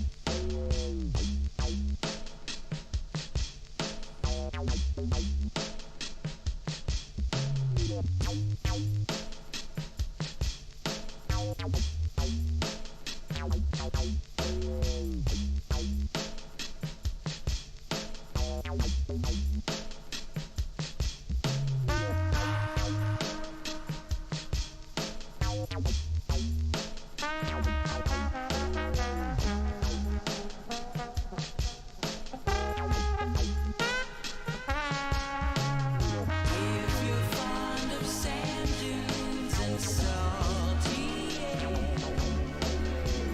quaint little villages here and there. If you're fond of sand dunes and salty air, quaint little villages here and there. If you're fond of sand dunes and salty air, quaint little villages here and there. If you're fond of sand dunes and salty air, quaint little villages here and there.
Looks just like the sun, looks just like you. Looks just like the sun, looks just like it. But it looks just like the sun, looks just like it. But I'm breathing, thinking one. Heart is pounding in his chest, reaches suddenly for his gun. Ship is sailing in the west, a flower that could be his fun. Keep going.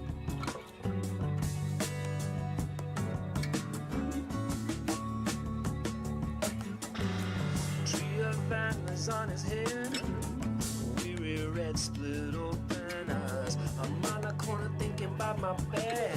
Age just stands still and signifies.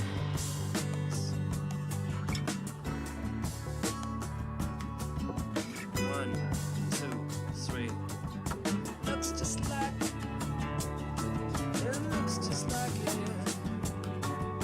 Looks just like the sun. Looks just like it. Looks just like the sun. And it looks just like it. But I'm breathing, thinking one. Here we go.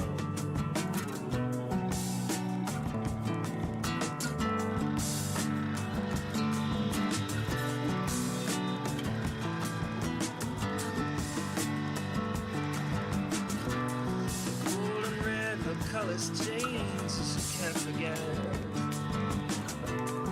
Turning back, you know I thought I knew someone. You better check your watch, I think it's time you left.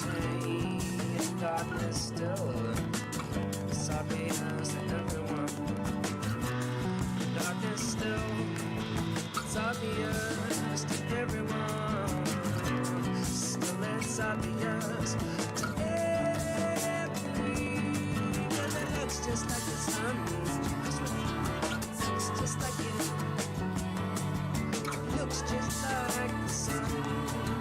Looks just like it. Looks just like the sun. Kevin, after this. Looks just like it. Here we go, Kev. Looks just like the sun.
despite what the eyes can't see.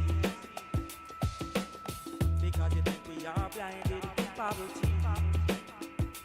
People in a misery. Government a work, but government them is a mockery. Respect to the youth where they in front and all they back of me. Why you don't treat them like the way you should? People in a misery. Government a work, but government them is a mockery. Respect to the youth where they in front and all they back of me. Why you don't treat them like the way you should? It's like you want to see the people rebel and fire gunshot and burn buildings to the low. After that you are going to treat me well. It's like you want the people on the spell. It's in a home, talking to the people in a Congress. You vote your need, so you better do your best to go. After a no contest, it's the State of the Union address.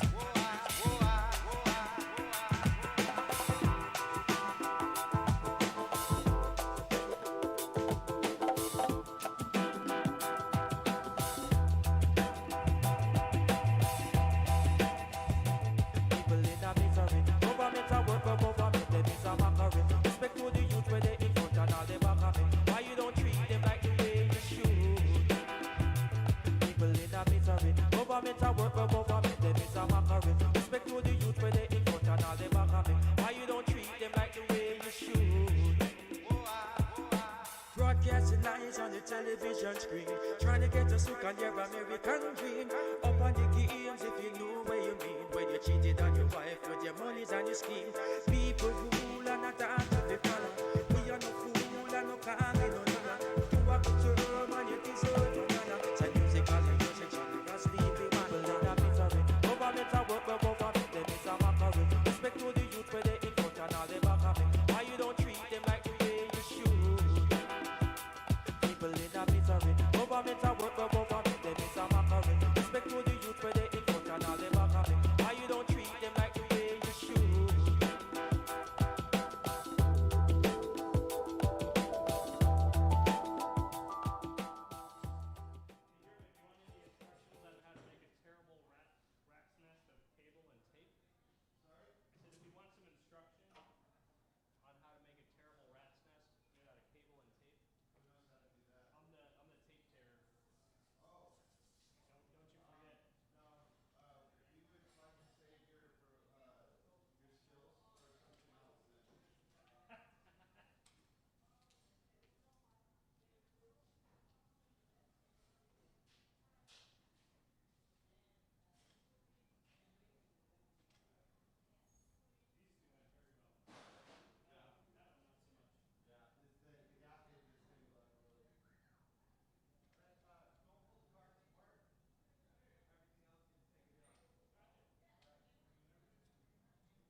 party started.